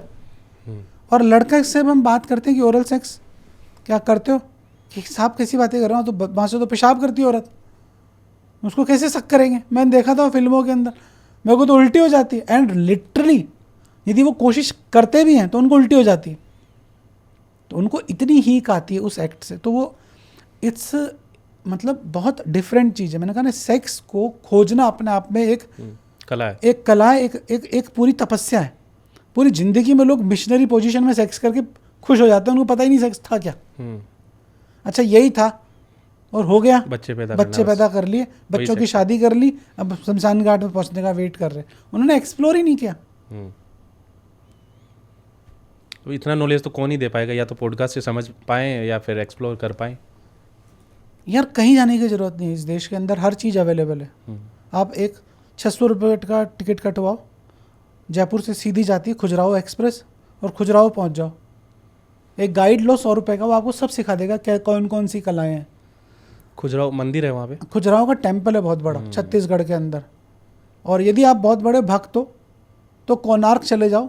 कोणार्क के अंदर, उड़ीसा के अंदर कोणार्क है, और वहाँ पर आप दर्शन करो भगवान के। कौन सा टेम्पल है उड़ीसा में? जय जगन्नाथ, जगन्नाथ जी का भगवान का मंदिर है, और वहीं पे कोणार्क है, वर्ल्ड हेरिटेज साइट है। 100 रुपये गाइड लेगा दर्शन का। क्या क्या चीज़ें वहाँ से सीख सकते हैं, एक्सप्लोर कर सकते जो मैंने सब बोला ना आपको, उससे 100 गुना चीज़ें। ओरल सेक्स कैसे करना है, छोटा लिंग हो तो कैसे सेक्स करना है, बड़ी वजाइना हो तो कैसे सेक्स करना है, मतलब जो पूरा कामत सूत्र है वो खुजराहो में, कोणार्क में, और ऐसे सैकड़ों टेम्पल है। जयपुर के अंदर रहते हो, दिलवाड़ा टेम्पल में चले जाओ, जैनियों का टेम्पल है, एवरीथिंग। मतलब हम लोग इतने ओपन माइंडेड लोग हैं कि हमने हमारे मंदिरों पे सेक्स बनवाया। क्यों बनवाया हमने? कि जब तू अंदर जाए ना तो सेक्स बाहर छोड़ के जाना, अंदर आके औरतों को मत छेड़ना। और होता क्या है, आदमी जाता है गोविंद जी के, और जाके कई लोग इंटेंशनली इसीलिए जाते हैं कि बदतमीजी करेंगे, बदमाशी करेंगे। तो थॉट प्रोसेस क्या है कि तू जब ईश्वर को प्राप्त करने जा रहा है तो सारी गंदगी, सारे जितने भी तेरे अंदर की इच्छाएं हैं वो सब बाहर छोड़ के जा। और अब मेरे पास जब तू आ रहा है तब तुझे मैं मिलूंगा, कि तेरा मन जो है वो मोह माया काम सबसे निकल जाना चाहिए। तो सेम हम लोग सदियों पहले बनाए थे वो टेम्पल। अमित जी, जैसे हमने ये सारी चीज़ें एक्सप्लोर कर ली, अब हमारे मन में क्या डाउट रहते हैं कि यार मैं ओरल सेक्स करूं, किसिंग करूं, या जो भी फोर प्ले करूं, तो अगली के कोई बीमारी है या ऐसी मेरे कोई बीमारी है तो वो एक्सचेंज हो सकती है, ये चीज़ें सेफ है, ये किन के साथ करनी चाहिए? क्योंकि कुछ तो लोग 4-4 5-5 गर्लफ्रेंड मेंटेन करके चलते हैं, घर वाली अलग होती है, बाहर वाली अलग होती है, तो ये कहाँ करना चाहिए, कहाँ नहीं करना चाहिए, क्या चीज़ों का ध्यान रखना चाहिए अपन को? देखो अगेन, ओरल सेक्स जो है ना वो एक वंडरफुल थिंग है, और ऐसा नहीं कि उसको करने से कैंसर हो जाएगा, कि आपने किया और कैंसर हो जाएगा। अब यदि आप गंदी जगह के खाना खाओगे तो डायरिया होना स्वाभाविक है। तो ऐसे ही जब गंदी जगह जाके ओरल सेक्स कर रहे हो, मेरे पास एक रिसेंट पेशेंट आया, स्पा के अंदर वो ओरल सेक्स करके आया। अब मैंने उसको बोला यार तेरे से पहले 6 लोग उस पर चढ़ चुके थे और तू उसके साथ ओरल करके आया, तो तेरे इन्फेक्शन होना लाजमी है। But if you are doing with your partner, your dedicated wife, जो आपके लिए है, तो वहाँ कोई दिक्कत नहीं है, क्योंकि आप जो है अपनी वाइफ के साथ कर रहे हो, उसके कोई इन्फेक्शन नहीं है। सेम विथ गर्ल, कि यदि आप अपने हस्बैंड के साथ कर रही हो या डेडिकेटेड रिलेशनशिप में हो, कमिटेड हो रिलेशनशिप के अंदर, अब आपने कहा घर वाली और बाहर वाली, आपकी बाहर वाली आपके लिए कमिटेड है तो आप कर सकते हो। अब हमें ये देखना पड़ेगा कि बाहर वाली का जो हस्बैंड है वो कहीं और तो नहीं जा रहा। मतलब again it's a multiple thing you have to watch. आजकल जो जमाना आ गया टिंडर का और भी बहुत सारी ऐसे सेक्स की डेटिंग साइट्स हैं, सेक्स की नहीं। अब आप किसी से डेटिंग साइट पे मिले और आप सीधे ओरल पे कूद गए, तो वो आप अपने लिए आत्महत्या कर रहे हो, क्योंकि आपको उसका सेक्सुअली ट्रांसमिटेड डिजीजेस का स्टेटस नहीं पता है। तो before going in any committed relation, और जहां आप सेक्सुअलिटी को एक्सप्लोर करना चाहते हो, तो just go for one STD investigation. Sexually transmitted disease का आपने एक इन्वेस्टिगेशन कराया, दोनों पार्टनर सेफ हो, तो go for oral, go for any kind of sex. Okay, तो जैसे अभी आपने बात की थी कि किसी की वजाइना छोटी बड़ी हो, पेनिस छोटा बड़ा हो, तो ऐसी दिक्कतें अगर आती है तो क्या सॉल्यूशन है इनका? अगर पेनिस की दिक्कत आ रही है साइज़ की, या छोटा बड़ा टेढ़ा वगैरह कुछ भी आता है दिक्कत? देखो पेनिस जो है वो लिंग जो है, यदि उसका मेन काम क्या है, उसका मेन काम है सुसु करना और दूसरा काम है सेक्स करना। सपोज करो कि आपका पेनिस छोटा है और आपका जो पार्टनर है वो आपके पेनिस के साइज से सेटिस्फाइड है, वो आपकी परफॉर्मेंस से सेटिस्फाइड है, then you don't need any treatment for that. यदि वजाइना है, बड़ी है, साइज में बड़ी हो गई है, बच्चे हो गए, तो एक्सपेंशन हो जाता है उसमें, आपका हस्बैंड इज़ हैप्पी, देन कोई किसी डॉक्टर के पास जाने की ज़रूरत नहीं। अब सिर्फ आपने ये सोच लिया कि मेरा छोटा है, मेरा छोटा है, मेरा छोटा है, मरीज आके बोलता है मेरा छोटा है, तेरी शादी हो गई? नहीं हुई। तूने किसी के साथ सेक्स किया? नहीं किया। उसका जब मैं चेक कर रहा हूँ तो 6.5-7 फीट है, पर उसको ऐसा लगता है कि मेरा पॉर्न स्टार जैसा होना चाहिए, या मैं मेरे दोस्तों का देखता हूँ तो ऐसे लटके रहते हैं, वैसा होना चाहिए। आपने फीट बोला क्या? आपने 6-7 फीट बोला? 6-7 इंच, सॉरी, हाँ 6-7 नहीं, वो अभी कमेंट आएंगे ये कैसे बोल दिया सर ने। 6-7 इंच है आपका। तो एवरीथिंग, अब कई बार आप सिर्फ दिमाग में ये डाल लेते हो कि मेरा जो पीनिस है वो छोटा है, जबकि आपका साइज नॉर्मल है। अच्छा, एवरेज साइज क्या होना चाहिए वैसे? एवरेज साइज एक आम आदमी, जो नॉर्मल आदमी है, उसका 5.5 इंच के ऊपर होना चाहिए खड़ा होने के बाद। ओके। हाँ, अब यदि मैंने 5.5 इंच बोल दिया तो कल से लोग नापना चालू कर देंगे। पोस्ट इरेक्शन यदि वो छोटा है तो कई बार बोलते हैं वो छोटा है तो इतना सा रहता है, तो मैंने कहा तेरे क्या फ़र्क पड़ रहा है? मरीज बोलता है छोटा है, इसको बड़ा कर दो। मैं फील ही नहीं कर पाता, तो फील क्यों करना है इसको? वो अपना काम कर रहा है। इरेक्शन के बाद एक आदमी का साइज यदि 4.5-5 इंच के ऊपर है तो वो नॉर्मल है, 6.5 के ऊपर है तो वो बेस्ट है, अच्छे साइज में आता है, 7.5-8 का है तो वो राज कुंद्रा का हीरो हो सकता है। अच्छा, आपने बोला जैसे आपके पास आते हैं क्लाइंट ऐसे कि बड़ा कर दो, तो बड़ा करना पॉसिबल है? इस दुनिया में किसी भी चीज़ को बड़ा करना पॉसिबल नहीं। ना तो मैं आपके नाक को बड़ा कर सकता हूँ, ना कान को, और ना आपके हाथ को। तो पीनिस के साइज को आप बड़ा नहीं कर सकते।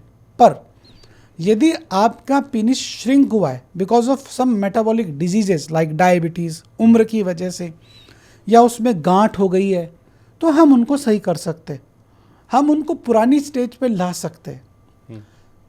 बच्चे होते जिनके माइक्रो पीनिस होते हैं, उनके यदि हमने हार्मोन टाइमली डायग्नोस कर लिए, टेस्टिकल छोटा है, उसको माइक्रो पीनिस बोलते हैं, उन लोगों के पीनिस के साइज बड़े हो जाते हैं।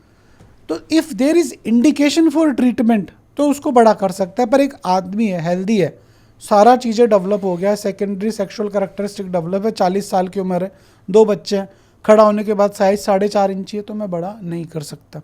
पर एक लड़का है जो 11 साल का है और जिसका पेनिस अभी 1.5 इंच का ही है खड़ा होने के बाद, और उसके टेस्टिकल जो है छोटे छोटे है, हार्मोन कम है, तो वहाँ हम उसको डायग्नोस करके यदि ट्रीटमेंट देंगे तो उसका साइज बड़ा हो सकता है। अच्छा, किसी का अगर बैंड या टेढ़ा हो जाता है तो ये जो बीमारी है या नॉर्मल है, मतलब कैसे अभी बैंड ये है कि यदि वो बैंड इतना सा ही हो रहा है कि आपको थोड़ा सा बैंड हो रहा है, कढ़ाई में कोई दिक्कत नहीं आ रही है अंदर डालने में, पर यदि वो ऐसा हो गया है कि आप घुसा ही नहीं पा रहे चमचा कढ़ाई के अंदर, तो फिर उसको इलाज करवाना चाहिए। इसको हम बोलते हैं पायरोनी डिजीज़। ओके, हाँ, तो इसका सॉल्यूशन है? इसका सोल्यूशन है, काफ़ी हद तक हम इसका इलाज कर देते हैं। जैसे आपने बैंड करने की ये बात हुई, जैसे बैंड हो जाता है, तो ये बैंड मास्टरबेशन की वजह से होता है या नॉर्मली भी हो सकता है? नहीं नहीं, मैस्ट्रुबेशन से बैंड नहीं होता है पेनिस। यदि आप प्रॉपर तरीके से मैस्ट्रुबेशन कर रहे हो तो उसमें बैंड नहीं होता। बैंड होने का रीज़न होता है कोई ट्रॉमा हो गया, चोट लग गई सेक्स करते समय, एग्रेसिव सेक्स कर लिया, wife on the top position में हो और आपका जो पीनिस है वजाइना की जगह कहीं और चले गया, तो कटक की आवाज़ आई और उसके अंदर गांठ बन गई। डायबिटीज़ के पेशेंट्स के अंदर कई बार बैंड हो जाता है, कई बार वैसे ही कोई ट्रॉमा लगा बाइक वाइक पे तो भी हो जाता है, तो उसकी वजह से बैंड होता है। ट्रॉमा की वजह से। मैस्ट्रुबेशन की वजह से बैंड नहीं होता है। अब यदि मैस्ट्रुबेशन करते समय कोई आदमी जंगली बन जाए, कई बार ऐसे लोग आते हैं कि मैस्ट्रुबेशन कर रहा था, जैसे ही इजैकुलेशन हुआ मैंने उसको ऐसे जोर से दबा दिया, अब वो दबाते ही उसने क्या किया, उस पूरे सर्कुलेशन को रोक दिया, फुल इरेक्ट पेनिस को उसने यूँ गला भींच दिया, तो उसमें उसके ट्रॉमा हो सकता है। पर यदि आप एक नॉर्मल मैस्ट्रुबेटर हो, प्रॉपर तरीके से करते हो, अच्छी तरीके से आप पहले पेनिस को रेडी करते हो, ऑयल लगाते हो, कुछ अच्छा कंटेंट लेते हो, मूवी वगैरह देखते हो और फिर मैस्ट्रुबेट कर रहे हो तरीके से, तो आपको कभी भी इस तरह का ट्रॉमा नहीं होगा। हम जैसे अभी सोशल मीडिया देखते हैं तो वहाँ पे ये दिखाया जाता है कि मैस्टरबेशन गलत है, जो शरीर को तोड़ता है, शरीर में कमजोरी लेके आता है, मैस्टरबेशन नहीं करना चाहिए, माइंड पे भी कोई इफेक्ट पड़ता है इससे, तो ये चीज़ें क्या सही है? मैस्ट्रुबेशन करना एक एब्सोल्यूट नॉर्मल ह्यूमन बिहेवियर है। सोशल मीडिया पर लोग आधा अधूरा ज्ञान पेलने को रेडी रहते हैं। मैस्ट्रुबेशन यदि आप तरीके से कर रहे हो, नॉर्मल फ्रीक्वेंसी, वीक में 1 बार कर रहे हो, 2 बार कर रहे हो, तो ये आपकी एक हेल्दी लाइफ स्टाइल है। आपको डिज़ायर हो रही तो ही तो आप मैस्ट्रुबेट कर रहे हो, मतलब आपका हार्मोन अच्छा बन रहा है। यदि आपके शरीर में बहुत अच्छी मात्रा में आपने भोजन किया है तो टट्टी बनेगी, प्रॉपर हंगोगे। तो सेम है, आपका जो शरीर है उसमें वो वीर्य भी तो बना रहा है, तो आप क्या करोगे, मैस्ट्रुबेट ही तो करोगे। अब सपोज करो कि आप आर्मी में हो और आपकी पोस्टिंग सियाचिन पे है, साल भर से आपने वाइफ को नहीं देखा, तो क्या करोगे आप, मैस्ट्रुबेट ही तो करोगे, रिजैकुलेट कहाँ करोगे। आप दुबई में जॉब कर रहे हो, कतर में जॉब कर रहे हो, 3 साल हो गए वाइफ को देखे हुए, तो so it's a normal procedure. ये हर आदमी जो सेक्सुअली एक्टिव है और यदि उसकी डिज़ायर है तो उसको करनी चाहिए। ये आधा अधूरा ज्ञान कि यदि आपने वीर्य को अपने हाथ से निकाल दिया तो आपकी बुद्धि कमज़ोर हो जाएगी, ऐसा नहीं होगा। बहुत सारे लोग मैंने देखे जीवन के अंदर कि आज तक मैस्ट्रुबेशन नहीं किया, वो आज भी दिमाग से पैदल ही हैं। और बहुत सारे ऐसे लोग हैं जो रोज़ मैस्ट्रुबेशन करते हैं तो उसमें से कई IAS बन गए। तो मैस्ट्रुबेशन करने से न तो दिमाग कमज़ोर होता है, ना हड्डियाँ गलती है और न किसी तरह की कमजोरी आती है। बट अगेन हर चीज़ के कुछ नियम है। वो पहला नियम यही है कि आप उसको तरीके से करो और उसकी फ्रीक्वेंसी नॉर्मल सेक्स जितनी होनी चाहिए। कि मैं वीक में 1 बार करता हूँ, संडे के संडे मस्त इंजॉय करता हूँ, this is my masturbation day. कि लोग नाइट को क्लब जाते हैं ना सैटरडे को, it's my masturbation day, I will do masturbation on every Saturday, with in proper तरीके से पूरा माहौल बनाऊंगा कि मैं सेक्स कर रहा हूँ, ऐसा कोई दिक्कत नहीं, डू इट। मेल और फीमेल दोनों के लिए, गर्ल बॉयज दोनों के लिए? यदि आपका 30 साल का लड़की है जो बेंगलोर में रह रही है, उसकी सेक्सुअल डिजायर कैसे पूरी होगी? Either she have to find someone that is not safe, और यदि वो अपने आप को सेक्सुअली सेटिस्फाइड कर रही है किसी मैस्ट्रुबेटर से या डिल्डो से, तो I think this is a wonderful thing. यदि उसकी डिजायर है तो अगेन नोटेड कि यदि उसको इच्छा कर रही है कि मुझे सेक्स करना है, अभी सेक्स की इच्छा कहाँ से आएगी? क्योंकि वो कंटेंट देख रही है, वो लोगों से मिल रही है, वो देख रही है कि उसकी सहेली किसी के साथ डेट कर रही है, तो अपने आप एक इच्छा हो जाती है कि यार आज तो मैं भी खाना खा के आऊँगा किसी 5 स्टार होटल में। तो जब आप लोगों को देखते हो, जब आप सेक्सुअलिटी को देखते हो, आपकी डिज़ायर होती है। आप लोगों को पूजा करते हो देखते हो तो आपकी इच्छा होती है मैं भी एक अगरबत्ती जला लूँ। तो सेम विथ सेक्स, आपकी डिज़ायर हो रही है, you have to do masturbation if you are having desire. Okay, अगर किसी कपल को डेली डिजायर हो कि डेली सेक्स करना है तो क्या ये सेफ है? 100% सेफ है। यदि आपकी इच्छा है कि मुझे रोज हिमालय पे जाना है तो आप जाओ ना, आपकी श्रद्धा होनी चाहिए, आप में ताकत होनी चाहिए। सेक्स इट्स ए बहुत एनर्जी का गेम है, और जिसमें जितनी एनर्जी होती है वो उतना ही अच्छा सेक्स करता है। जो आदमी है वो रोज़ सेक्स कर रहा तो सोचो उसकी एनर्जी लेवल कितनी अच्छी होगी। अभी जो लोग आते हैं 2-2 साल में 3-3 साल में आउट ऑफ इंडिया से अपनी वाइफ के साथ, रोज़ करते हैं क्योंकि उनको अपना कोटा पूरा करना होता है 3 साल का। मेरे पास तो आके कई बार बोलते हैं साहब फिर 2 साल बाद मिलेगा, तो जितना कोटा है करवाना करवा दो।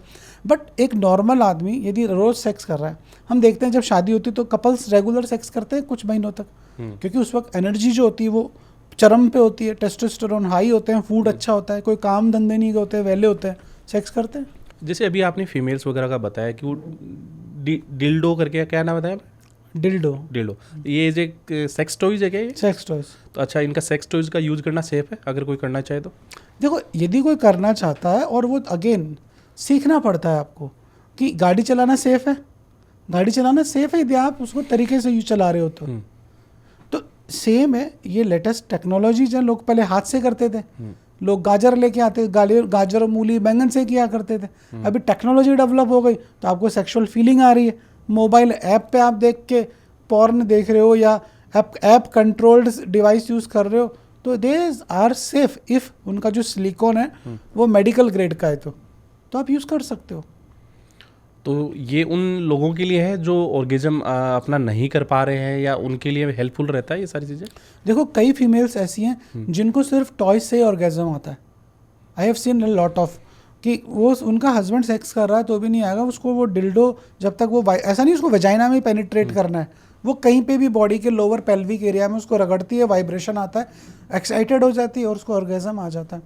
तो हर बॉडी अलग है। यदि उसको ऐसा लगता है कि मेरे को इससे ऑर्गेजम आ रहा है तो उसको लेना चाहिए, बट अगेन एडिक्टेड नहीं हो जाए। मेरे पास 1-2 फीमेल्स ऐसी हैं जो बोलती हैं कि मैं रोज़ दिन में 2-2 3-3 बार ऑर्गेजम ले आती हूँ।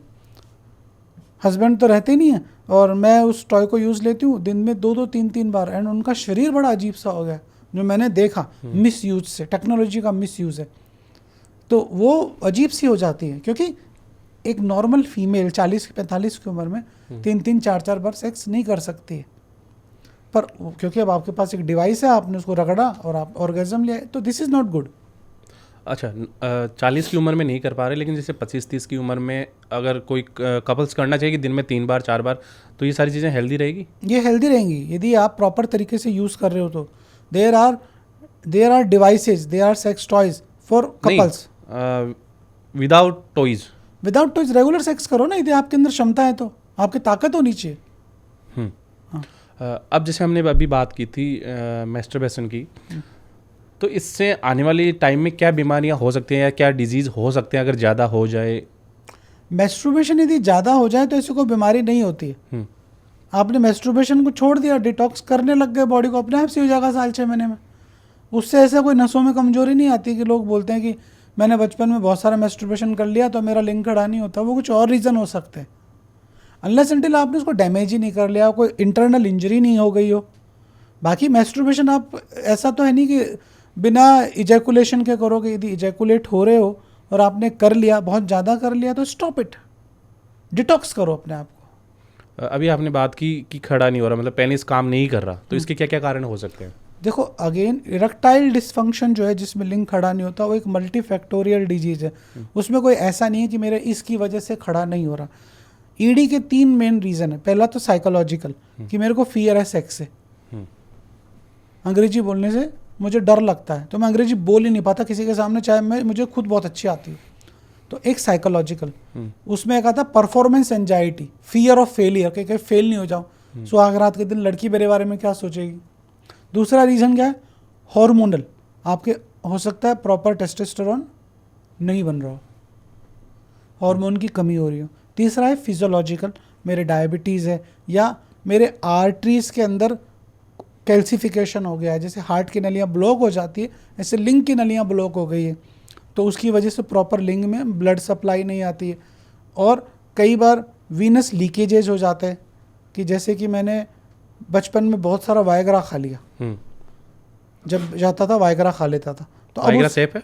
Viagra is not safe and Viagra हर किसी के लिए नहीं है। हम वाइग्रा पे बाद में बात करते हैं, पर जैसे कई बार मैंने वाइग्रा के बच्चे देखे कि जो 20 साल में कई बार लड़की को लेके गए ओयो के अंदर वाइग्रा 100 mg की ले ली। अब वो 100 mg की वाइग्रा उसके लिए थी नहीं, वाइग्रा तो उसके लिए थी जो 65 साल का आदमी था, उसने वो ले ली, उसके अंदर वीनस लीकेजेज आने लग जाते हैं। वीनस लीकेजेज में क्या होता है कि अंदर की जो नलियाँ उनमें लीकेज आ जाएगा, तो वो इरेक्शन धीरे धीरे गायब होने लग जाता है कि वो सेक्स करेगा, खड़ा होगा, डालेगा, सेक्स करते ही बीच बीच में गायब होने लग जाएगा। तो इस तरह की कई बीमारियां हैं जो जिनकी वजह से इरेक्टाइल डिसफंक्शन आता है, that is called physiological erectile dysfunction. Most of cases के अंदर जब हमारे पास पेशेंट आता है तो साइकोलॉजिकल, हार्मोनल और फिजियोलॉजिकल, ये तीनों का कॉम्बो लेके आता है। वो सब जगह से परेशान होता है तब हमारे पास आता है। अब क्योंकि उसके फिजियोलॉजिकल है तो नेचुरल है, साइकोलॉजिकल भी हो गया। डायबिटिक पेशेंट है, ओबेज है, India is a diabetes capital, तो हर आदमी के टेस्टोस्टेरोन भी कम है, तो हार्मोनल भी हो जाता है। इसकी वजह से उसको खड़ा होने में दिक्कत आती है। अगर जैसे मेल का प्रॉपर वर्क कर रहा है, मेल प्रॉपर मूड में है और फीमेल का डिज़ायर नहीं हो रहा या मन नहीं कर रहा, तो उसके क्या क्या कारण हो सकते हैं डेली सेम प्रॉब्लम हो तो? यदि डेली सेम प्रॉब्लम है तो अगेन सबसे पहला कि उसके ऊपर कोई स्ट्रेस तो नहीं है, हार्मोन्स के अंदर चेंजेस तो नहीं आए। सपोज करो 45 एज है, उसके अंदर मेंस्ट्रुअल साइकिल बंद हो गई है, तो मेंस्ट्रुअल साइकिल बंद हो जाएगा तो उसको फीमेल मीनोपॉज बोलेंगे। मीनोपॉज के अंदर हार्मोनल चेंजेस आ जाएंगे तो डिज़ायर कम हो जाएगी सेक्स का। फीमेल्स में बहुत सारे रीजंस और होते हैं, जैसे कि स्ट्रेस हो गया, फैमिली इश्यूज हो गए, बच्चों का स्ट्रेस हो गया, मतलब इट्स मल्टी फैक्टोरियल थिंग। कई बार मेल जो होता है वो केयर भी नहीं करता है फीमेल की, वो सिर्फ उसको एज ए सेक्स टॉय समझता है कि मुझे आना है, इसके साथ सेक्स करना है और फिर सो जाना है। वो उसकी केयर ही नहीं करता, वो उससे पूछता ही नहीं है कि आज तुझे सेक्स करना भी है नहीं करना है। उसका एक ही टारगेट होता है, बस सेक्स कर और then I need to go for sleep. तो हमें फाइंड आउट करना पड़ेगा कि मेरा जो फीमेल है वो क्यों मना कर रहा है। कहीं मेरे मुंह से तो बदबू नहीं आ रही, कहीं रजनीगंधा और तुलसी के पाउच जो मैं ठूस ठूस के आ रहा हूँ उसकी वजह से तो उसको बैड स्मेल नहीं आ रहा, या 2 बियर मार के रोज आ रहा हूँ उसकी वजह से तो वो ये रीज़न हो सकता है। दूसरा रीज़न ये हो सकता है कि वो सेक्सुअली सेटिस्फाइड ही नहीं हो रही हो, कि आप तो सेक्स करके सो जाते हो, अपनी प्यास बुझा ली और मुझे प्यासा छोड़ दिया। तो ऐसी कंडीशन के अंदर फीमेल बचती है कि यार मुझे सेक्स करना ही नहीं, क्योंकि तू तो हंके सो जाएगा, मेरा क्या होगा, मेरा तो बॉडी गर्म नहीं होगा जब तक मेरे को सेक्सुअली सेटिस्फैक्शन ही नहीं मिलेगा और मैं पूरी रात तड़पती रहूँगी। जैसे मिर्ज़ापुर मूवी में दिखाया गया है। जैसे मिर्ज़ापुर मूवी में दिखाया गया कि वो सेक्स कर लेते थे कालीन भैया और उसके बाद वो सेक्सुअली सेटिस्फैक्शन के लिए कहीं और जाती थी। तो अमित जी, जैसे हम बात कर रहे थे कि मेल अगर जल्दी डिस्चार्ज हो जाता है तो फीमेल सेटिस्फाई नहीं होगी, तो इसके पीछे क्या क्या रीज़न हो सकते हैं अर्ली डिस्चार्ज के, और कैसे हम इसे इम्प्रूव कर सकते हैं? देखो, सबसे बड़ा जो इशू है ना वो है टाइमिंग, गाड़ी की एवरेज। और सदियों से लोगों ने इस पर रिसर्च किया। जो साइंस है, जो नया ज़माना है या जो सबको चाहिए, आप जब गाड़ी लेने जाते हो तो भी क्या देखते हो, एवरेज क्या दे रही है, कि एक बार चार्ज करने के बाद कितनी दूर तक जाएगी। तो ऐसे ही टाइमिंग हमारी लाइफ का सबसे इम्पोर्टेंट चीज़ है। यदि आप बहुत अच्छे खिलाड़ी हो तो आपका पार्टनर हमेशा आपके पास रहेगा, और यदि आप बुरे प्लेयर हो तो वो कहीं ना कहीं आपको रिप्लेस करने की सोचेगा। टाइमिंग को कैसे बढ़ाया जाए, ये एक सबसे इम्पोर्टेंट सवाल है कपल के अंदर, एक मेल के दिमाग में। टाइमिंग को यदि आपको बढ़ाना है तो सबसे पहले आपको ये देखना पड़ेगा कि आप फिजिकली कितने फिट हो, क्योंकि सेक्स करना एक बहुत अच्छे स्टेमिना का खेल है। तो यदि आप अच्छे खिलाड़ी बनना चाहते हो तो पहले आपको देखना पड़ेगा कि प्री मैच्योर इजैकुलेशन जो है उसके कारण क्या क्या है। सबसे पहला कारण क्या है कि कहीं मेरा ग्लांस सेंसिटिव तो नहीं है, मेरी आगे की जो चमड़ी है, जो मेरा टोपा है, उसमें सेंसेशन ज़्यादा तो नहीं कि मैं उसको टच करते हुए कूदने लग जाता हूँ, कि जैसे ही मैं वेजाइना में पेनिट्रेट करता हूँ सेंसेशन इतने हाई होते हैं कि मैं डिस्चार्ज हो जाता हूँ। कहीं ये रीज़न तो नहीं है। दूसरा, मैं ओवर एक्साइटेड तो नहीं रहता, जैसे ही मैं औरत को देखता हूँ और मैं वावड़ा हो जाता हूँ, ओवर एक्साइटमेंट तो रीज़न नहीं है, हार्मोनल तो रीज़न नहीं है। अब यदि मैं परफॉर्मेंस करना चाह रहा हूँ और मैं ओबेज हूँ तो मैं कैसे रनिंग करूँगा? फिटनेस लेवल क्या है? तो again like erectile dysfunction, premature ejaculation is also having some multifactorial things कि क्या है चीज़ जो हमें पता करनी पड़ेगी। यदि उसका ग्लांस सेंसिटिव है तो हमें उसके लिए दवाई देनी पड़ेगी, हार्मोन कम है तो हार्मोन पे फोकस करना पड़ेगा। किस वजह से उसको बीमारी है वो हमें उसको बाद उसको ट्रीट कर सकते हैं। ओबेज है तो ओबेसिटी पे काम करना पड़ेगा। टाइमिंग जो है वो बहुत ही आसानी से बढ़ाई जा सकती है। ये मेरे लिए हार्डनेस को सही करने में मुश्किल आती है, टाइमिंग बढ़ाना ज़्यादा आसान है।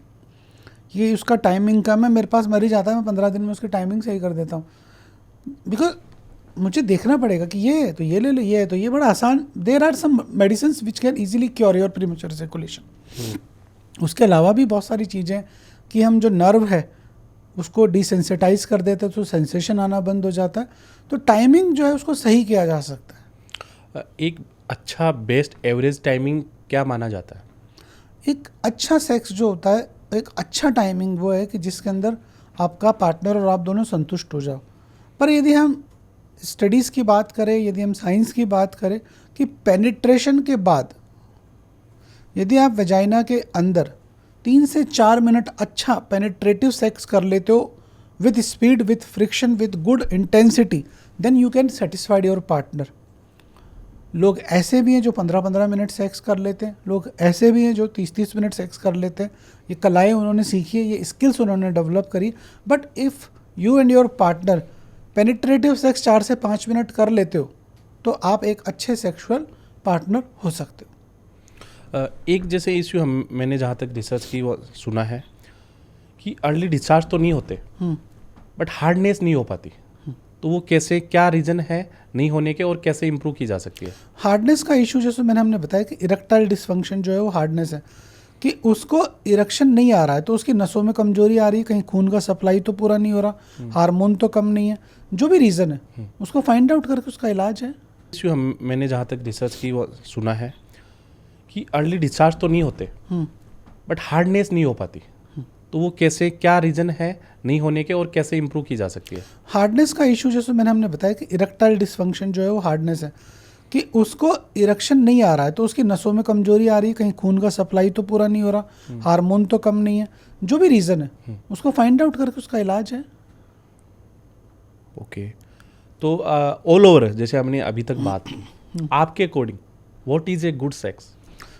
According to me good sex कि आपका पार्टनर सेटिस्फाइड हो जाए और बोले कि अब मुझे और कुछ नहीं चाहिए इस दुनिया में, इस सेक्स के बाद अगले 1 घंटे 2 घंटे मुझे छेड़ना मत, और वो कॉम्प्लीमेंट दे आपको आपकी सेक्सुअल परफॉर्मेंस पे कि दिस इज़ वंडरफुल एक्ट।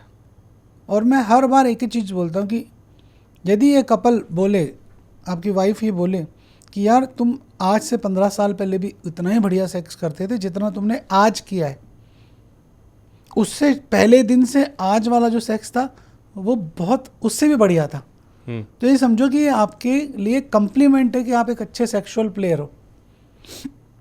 आप की जो ऑडियंस है उसको मज़ा आना चाहिए जब आप मैच खेल रहे हो तो आपका पार्टनर सेटिस्फाइड हो जाए, आप सेटिस्फाइड हो जाए, उसके बाद इस दुनिया की कोई ताकत ऐसी हो कि जो आपके बोलेगी यार अगले 15-20 मिनट तेरे को ये करना है, और आप बोलोगे नहीं, तो आप उस वक्त ऐसा लगे कि finish, everything is finish, this is चरम सुख, अब कुछ नहीं चाहिए, दिस इज गुड सेक्स।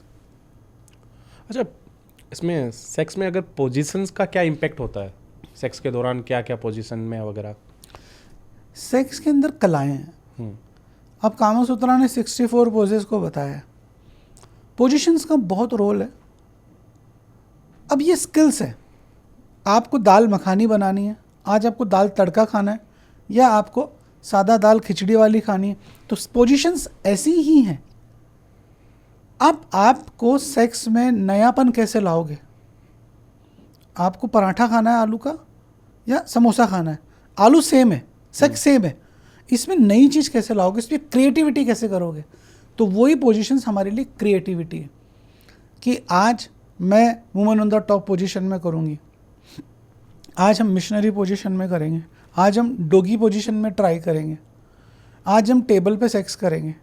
तो ये सब चीज़ें क्या है, ये कलाएं हैं। तो वो जो कलाएं हैं उनके बहुत अलग अलग रोल भी हैं, इनके साइंस भी है। कि सपोज करो कि एक पार्टनर है, ओबेज है, ओबेसिटी है, तो women on the top position में उसको बिठा लिया, सेक्स कर रहा है आराम से, पार्टनर सेटिस्फाइड हो गया, तब डिस्चार्ज हो गया। मिशनरी पोजीशन है जिसके अंदर आप अपने पार्टनर को देखना चाहते हो कि मैं मेरे पार्टनर को देख रहा हूँ, वो मुझे देख रही है, हम एक दूसरे को प्रेम में अभिभूत होकर एक दूसरे के साथ संभोग में जा रहे हैं, ये मिशनरी पोजीशन है। तो जो मोस्ट ऑफ पोजीशन है लोग मिशनरी पोजीशन में सेक्स करते हैं। Women on the top position ऐसी पोजीशन है जिसके अंदर फीमेल कंट्रोल करती है।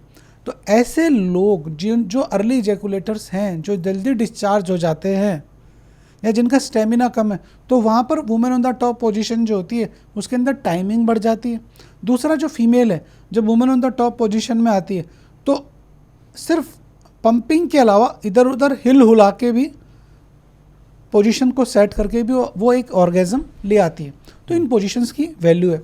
डॉगी पोजीशन है जिसके अंदर जब आपका वजाइना है, फीमेल को का वजाइना ढीला हो गया, तो अब जब आप डॉगी पोजीशन में जाओगे तो मेल को वो वजाइना टाइट लगेगा तो कई बार लूज वजाइना की वजह से मेल को मज़ा नहीं आता, तो पोजीशन चेंज कर लेता है। तो ये सब पोजीशंस का खेल है। अच्छा, सबसे बेस्ट पोजीशन कौन सी होती है और कौन सी पोजीशन हमें अवॉइड करनी चाहिए? सबसे पहले तो ये समझना पड़ेगा कि पोजीशन कौन से अवॉइड करनी चाहिए। हमें पोजीशन वो अवॉइड करनी चाहिए जिसमें एक औरत को तकलीफ हो या एक पुरुष को डिस्कम्फर्ट हो।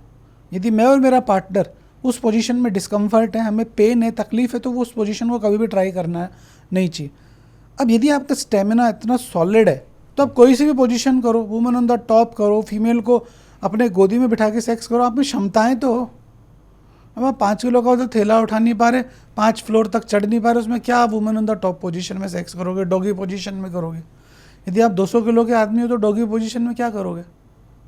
तो एवरी पोजीशन जिसके अंदर आप और आपका पार्टनर कंप्लीटनेस फील करो, प्रेम फील करो, तकलीफ नहीं हो, वही पोजीशन बेस्ट है। पर दुनिया जो है वो मिशनरी पोजीशन में ही सेक्स करती है। अच्छा, इनमें ये भी पोजीशन रोल अदा करता है, अगर मान लीजिए किसी का पेनिस छोटा है तो उसके लिए कौन सी पोजीशन बेस्ट रहेगी? यदि पेनिस छोटा है तो ऐसी कंडीशन के अंदर आप women on the top position में सेक्स करो। Women on the top position में क्या होता है कि जब आप फीमेल आपके ऊपर बैठी है तो जो पंपिंग होगी वो नीचे तक जाएगी और वो उसको अच्छा डीपली पेनिट्रेटिव कर पाएगी। कई ऐसे खिलाड़ी हैं जिनका पेनिस छोटा है लेकिन वो मिशनरी पोजीशन के अंदर भी वुमेन के टांगों को अपने ऊपर उठा लेते हैं, पिलो लगा लेते हैं कूल्हे के नीचे औरत के और सेक्स करते हैं, तो उस पोजीशन में भी वो अपने छोटे साइज को मैनेज कर लेते हैं। जिसके पेट मोटा है या शरीर मोटा है तो प्रॉपर वो कर नहीं पाते, उनके लिए कौन सी पोजीशन बेस्ट रहती है? आदमी यदि मोटा है और वो हिल नहीं पा रहा तो फीमेल को ऊपर बिठाए और सेक्स करे, वही सबसे बेस्ट पोजीशन है, क्योंकि उसको कुछ करना ही नहीं है, सब तो मेहनत तो औरत कर रही है। जैसे पोजीशन की बात होगी, साथ में मॉर्निंग की बात करते हैं, आवाज़ें निकालना, तो इसका सेक्स पे क्या इम्पैक्ट होता है? ये चीज़ें सही रहती है, मेल फीमेल दोनों के लिए बेस्ट रहता है? देखो, सबसे पहला तो क्या होता है कि इनके साइकोलॉजिकली बड़े अच्छे इफेक्ट आते हैं। जब आप और आपका पार्टनर मॉर्निंग करते हैं या आवाज़ें निकालते हैं सेक्स के दौरान, तो एक तो जैसे ही आप उस एक्ट में हो रहे हो तो उस एक्ट के अंदर जैसे ही कोई औरत फीमेल आवाज़ निकाल रहा है और वो जो आवाज़ें आपके जब कान में जाती है तो आपको ऐसा लगता है कि आपको स्ट्रेंथ फील आती है, आपको ताकत फील आती है, हाउ स्ट्रॉन्ग आई एम।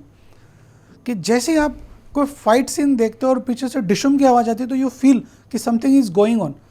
तो सेम विथ मॉर्निंग, कि कई लोग जब मॉर्निंग में होते हैं या एक दूसरे के साथ सेक्स के अंदर, जिसको सेक्स के परम सुख पे होते हैं, अब एक मॉर्निंग चालू करा तो मॉर्निंग चालू करते एक अंदर से एक ओवर एक्साइटमेंट आ जाता है, जैसे कोई अप्रिशिएशन कर रहा है आपके एक्ट को, जैसे बोलते हैं ना, शाबाश बेटा तुमने बहुत बहादुरी का काम किया।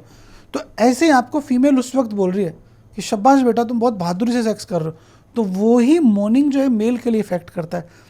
अच्छा, फीमेल को जब वो फीमेल वॉइसेस निकालती तो मेल को भी वही फीलिंग आती है, उसका ऑक्सीटोसिन, उसका डोपामाइन रिलीज होता है। जैसे किसी ने उसको बोल दिया कि यार you are doing wonderful thing, you are doing wonderful sex. तो morning is very very interesting thing in a sexual activity. And मैं मेरे कई फीमेल क्लाइंट्स को ऐसा बोलता हूँ कि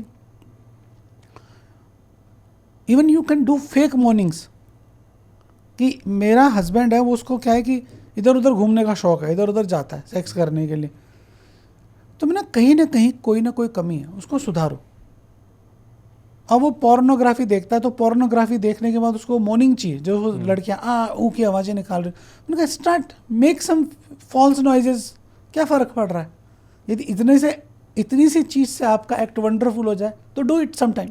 इसमें वो भी तो रहता है, जैसे विद फैमिली रहते हैं सब, तो बच्चे हैं घर में, बूढ़े दादा दादी भी हैं, तो वो डरते हैं कि कहीं आवाज़ बाहर नहीं चली जाए। तो ये इन चीज़ों के लिए वो कैसे इसको हैंडल कर सकते हैं? जैसे शादी से पहले तो चलो सब कुछ बढ़िया था, बच्चे हो गए, उसके बाद में डर रहता है कि बच्चा जग ना जाए, देख ना ले, तो इस क्रिटिकल सिचुएशन को कैसे हैंडल करें? यार सेक्स क्या है कि इट्स ए पर्सनल थिंग। अब यदि आपका बच्चा आपके बगल में सो रहा है, ठीक है ना, यदि आपके पिताजी आपके बगल के कमरे में सुन रहे हैं, तो आप मॉर्निंग कहाँ से करोगे? तो it's impossible that time. But मैंने क्या कहा कि ये चीज़ें कभी कभी यदि आप इसको एज ए टेस्ट कर रहे हो कि आप अपनी वाइफ के साथ गोवा या हॉलीडे पे गए, तो ट्राई इट। अब आप वुमेन डॉगी पोजीशन में थोड़ा ना सेक्स कर लोगे हर जगह पे, ऐसे रिसोर्सेज भी तो हो, तो कभी कभी सब चीज़ें ट्राई करनी चाहिए। जैसे अभी आपने बात करी पॉर्न की, अब पॉर्न में बहुत सारी चीज़ें, पोजीशन भी दिखाई जाती है, अलग अलग आवाज़ें भी दिखाई जाती है, और उनका अलग ही रहता है पूरा शरीर, बॉडी वगैरह। तो वो सारी चीज़ें रियल लाइफ में अचीवेबल रहती है, या वो एक रियलिस्टिक है जो कभी अचीव ही नहीं कर सकते? देखो, पॉर्न इज ए एंटरटेनमेंट। यदि आप उसको एज ए एंटरटेनमेंट देखोगे ना, तो आपके लिए बढ़िया रहेगा। रियल लाइफ दोनों अलग है। कि लोग धुरंधर देख के आ रहे हैं, उसके बाद सारे सोचे कि हम तो लाहौर पहुंच जाएंगे और कराची के अंदर देशभक्त, वो मूवीज़ में अच्छा लगता है। तो porn is a different thing, वो रियल लाइफ जैसा नहीं होता है। उसको शूट करते समय एंगल्स होते हैं, कैमरे होते हैं, हर चीज़ मल्टीपल बार रीटेक की जाती है। आप पॉर्न स्टार को देखोगे, मैंने देखे हैं पॉर्न स्टार, तो वो बड़े डल और ऐसे होते हैं कि बस कर करके थक चुके हैं, वो निचुड़ चुके होते हैं उनके शरीर के अंदर। उनकी पीनिस पे इंजेक्शन लगा लगा के उनको खड़ा किया जाता है शूट्स के लिए।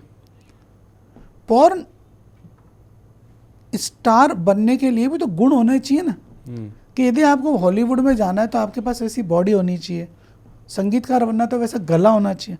पॉर्न स्टार बनने के लिए कुछ अलग क्वालिटीज़ होती है, यदि आपके अंदर वो है तो आप पॉर्न स्टार हो सकते हो। पर हर आदमी पॉर्न जैसा एक्ट ना कर सकता, न वो रियल होता है।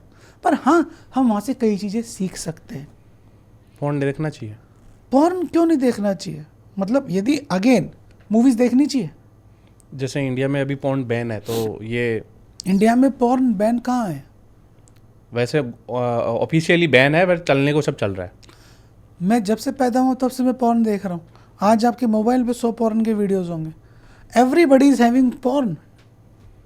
पॉर्न बैन नहीं है। पॉर्न बैन होता तो हम इंटरनेट पे आज की तारीख में कई ऐसी वेबसाइट्स है जो बैन है, उनका कोई कंटेंट आप देख ही नहीं सकते।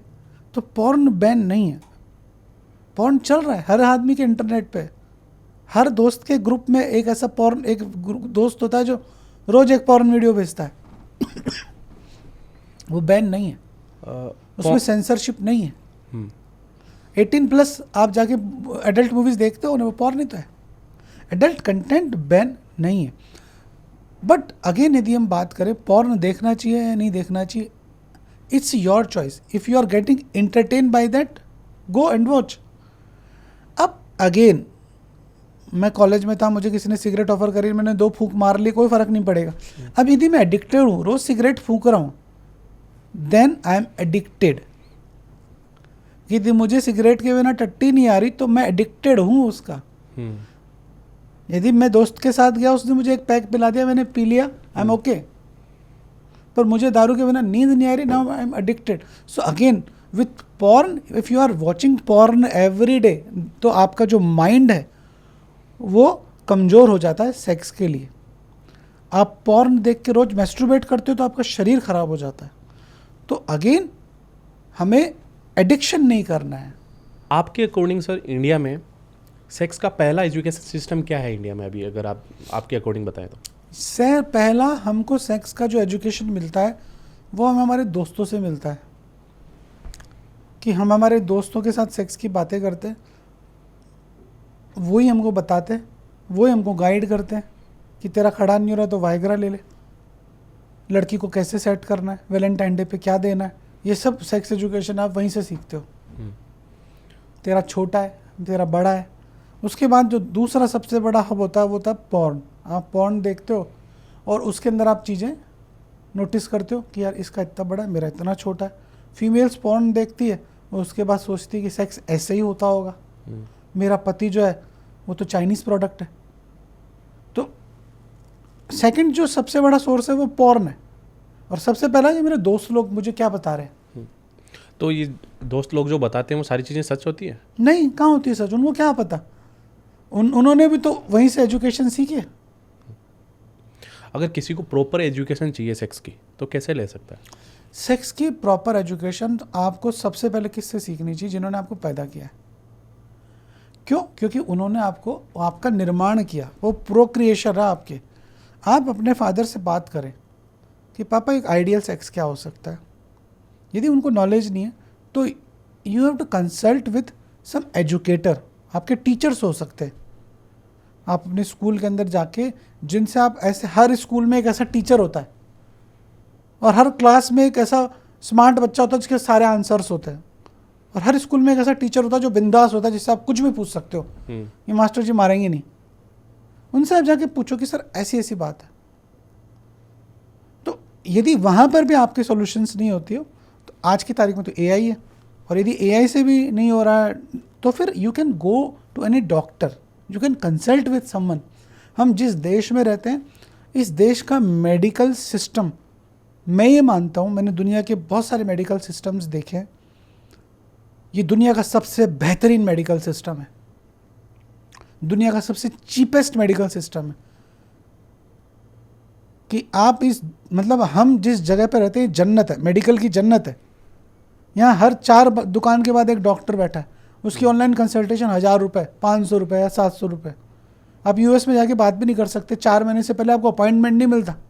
आप मेडिकल इमरजेंसी में जा सकते हो, आप यूरोप चले जाओ, कहीं चले जाओ, ऐसी कोई दुनिया की कंट्री नहीं है। We are the best. यहाँ पर आप ऑनलाइन कंसल्टेशन ले सकते हो, आप यहाँ से बेंगलोर ले सकते हो, साउथ में ले सकते हो, श्रीनगर में, कहीं से भी जो आपको ऐसा लगता है। अगर अभी जैसे यूथ है, अगर यूथ की बात करें तो एक बेस्ट एज क्या होगी फर्स्ट सेक्स के लिए, वर्जिनिटी तोड़ने के लिए? हमारा जो सभ्यता है, हमारी जो कल्चर है, हमको शादी से पहले सेक्स प्रोहिबिटेड करती है।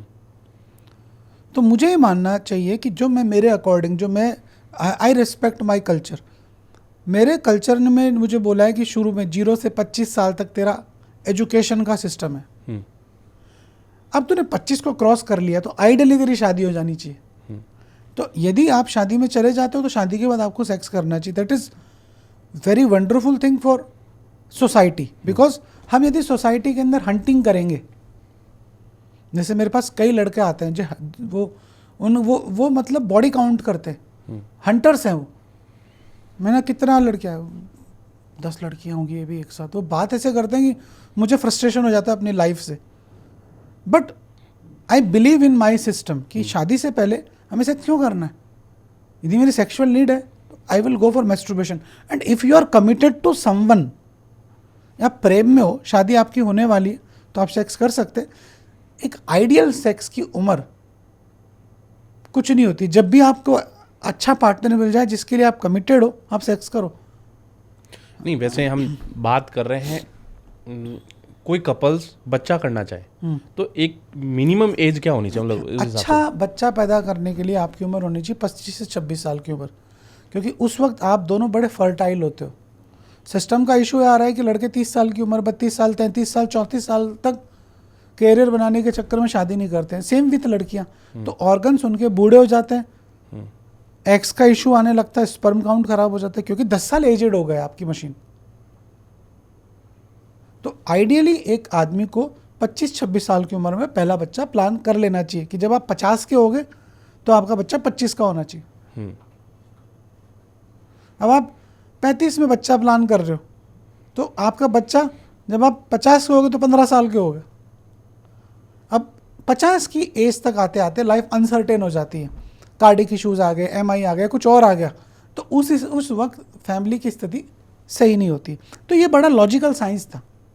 हमारे परिवार वाले लोग शुरू में 20-25 साल की उम्र में शादियां कर देते थे कि यार एक 45-48 तक सेटल हो जाती है फैमिली, कुछ हो भी जाए तो एक लड़का सेटल हो गया, संभाल लेगा परिवार को। सर मैं एक ये सवाल पूछना चाहूँगा जो अक्सर लोग बोलते हैं और करते भी हैं कि कॉन्डम पहन के अगर सेक्स करते हैं तो मज़ा नहीं आता, प्लेजर नहीं मिलता, तो ये मिथ है या रियलिटी है?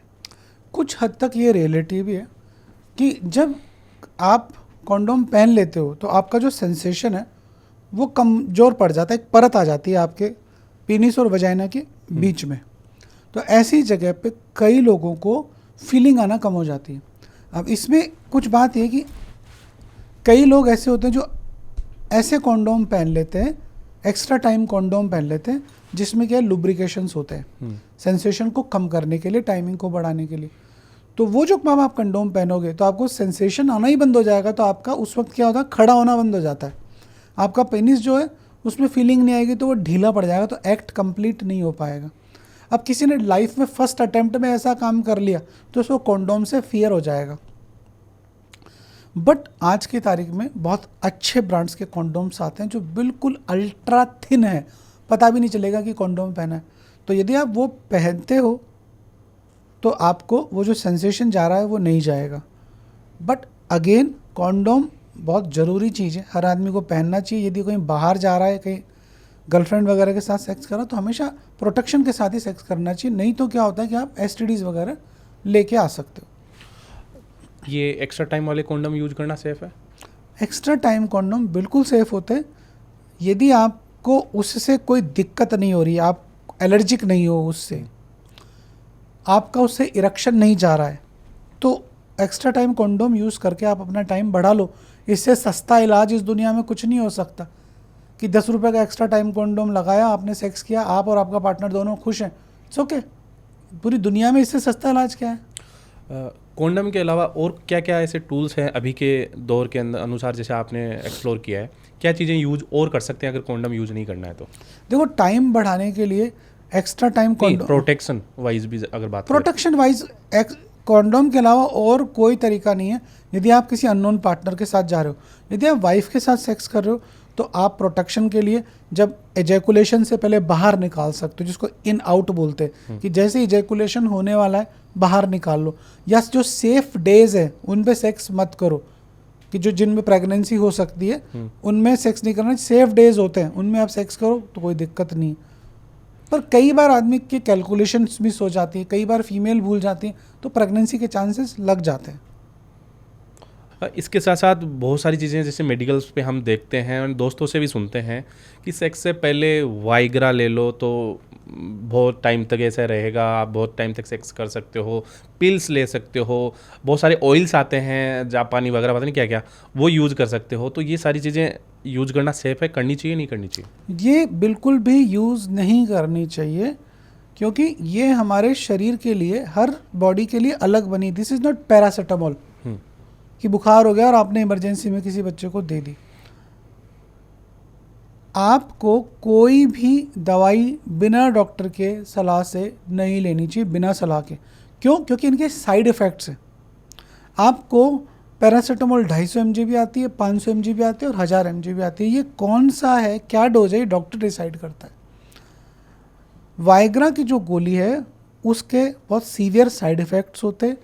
कई बच्चे जिनको हार्ट डिजीजेज होती हैं, सपोज करो कि एक बच्चा है, उसको पता ही नहीं उसको वॉल्व का इशू है, यंग एज में है, कई बार 25-30 साल की उम्र में पता चलता है, उसने ले लिया तो वो कोलैप्स हो जाएगा। देयर आर मल्टीपल मेडिकेशन कि जो वाइग्रा के साथ कॉन्ट्रा इंडिकेटेड है, कि एब्सोल्यूट कॉन्ट्रा इंडिकेशन वाइग्रा की गोली पे लिखा है कि इसके साथ इसको नहीं लें, वो ले लेंगे तो 110% वो मरेगा ही मरेगा। सो ये दवाइयाँ बिल्कुल नहीं लेनी चाहिए, चाहे वो मेडिकल स्टोर वाला आपको कोई कौच दे रहा है, कोई शिलाजीत दे रहा है, कोई। हाँ, शिलाजीत का मुझे पूछना है क्योंकि अभी बहुत ज़्यादा शिलाजीत के एड आ रहे हैं। मैं कह रहा हूँ कोई सी भी दवाई, मैं अश्वगंधा के लिए भी मना कर रहा हूँ कि आपको ashwagandha, kaunch, shilajit, Viagra, dapoxetine, extra time, जो भी आपको लेना है एक बार डॉक्टर से कंसल्ट करो। क्यों? क्योंकि जिस दौर में हम हैं उस दौर में सबसे बड़ा प्रॉब्लम क्या है, हम मनी के बिजनेस में, खेल पैसे का है। और जो अश्वगंधा बेच रहा है, आपको अश्वगंधा खाना है, it's a good thing, but एक बार वैद्य जी से कंसल्ट कर लो, आयुर्वेद के डॉक्टर से। आयुर्वेद के डॉक्टर जो आपको अच्छे ब्रांड का शिलाजीत दे सकते हैं, अच्छा ब्रांड का अश्वगंधा का गोली दे सकते हैं। कहीं भी जाके ऐसे मत खाओ कि आप किसी हिमालय दवाखाना पे गए, टेंट लगा के बैठा है, 20 रुपए के अंदर आपको दे रहा है वो, और आप खा रहे हो, तो पता नहीं ना उसमें वो क्या डाल रहा है। नहीं है, जैसे शिलाजीत, अश्वगंधा, वाइग्रा, ये क्या काम करती है बॉडी में जाके? देखो ये जैसे शिलाजीत है, तो शिलाजीत एक क्या है, एक न्यूट्रिशन का सप्लीमेंट है। ये हमारे शरीर के अंदर सेक्सुअल एनर्जीज को बढ़ाते हैं। अश्वगंधा है, ये सेक्सुअल एनर्जीज को बढ़ाते हैं, हमारे जो अंदर टेस्टोस्टेरोन है उसको डेवलपमेंट में डेवलप करते हैं, तो उससे हमारा सेक्स का एनर्जी बढ़ता है, सेक्स की टाइमिंग बढ़ती है, कड़कपन होता है। तो ये सब अच्छी चीज़ें हैं।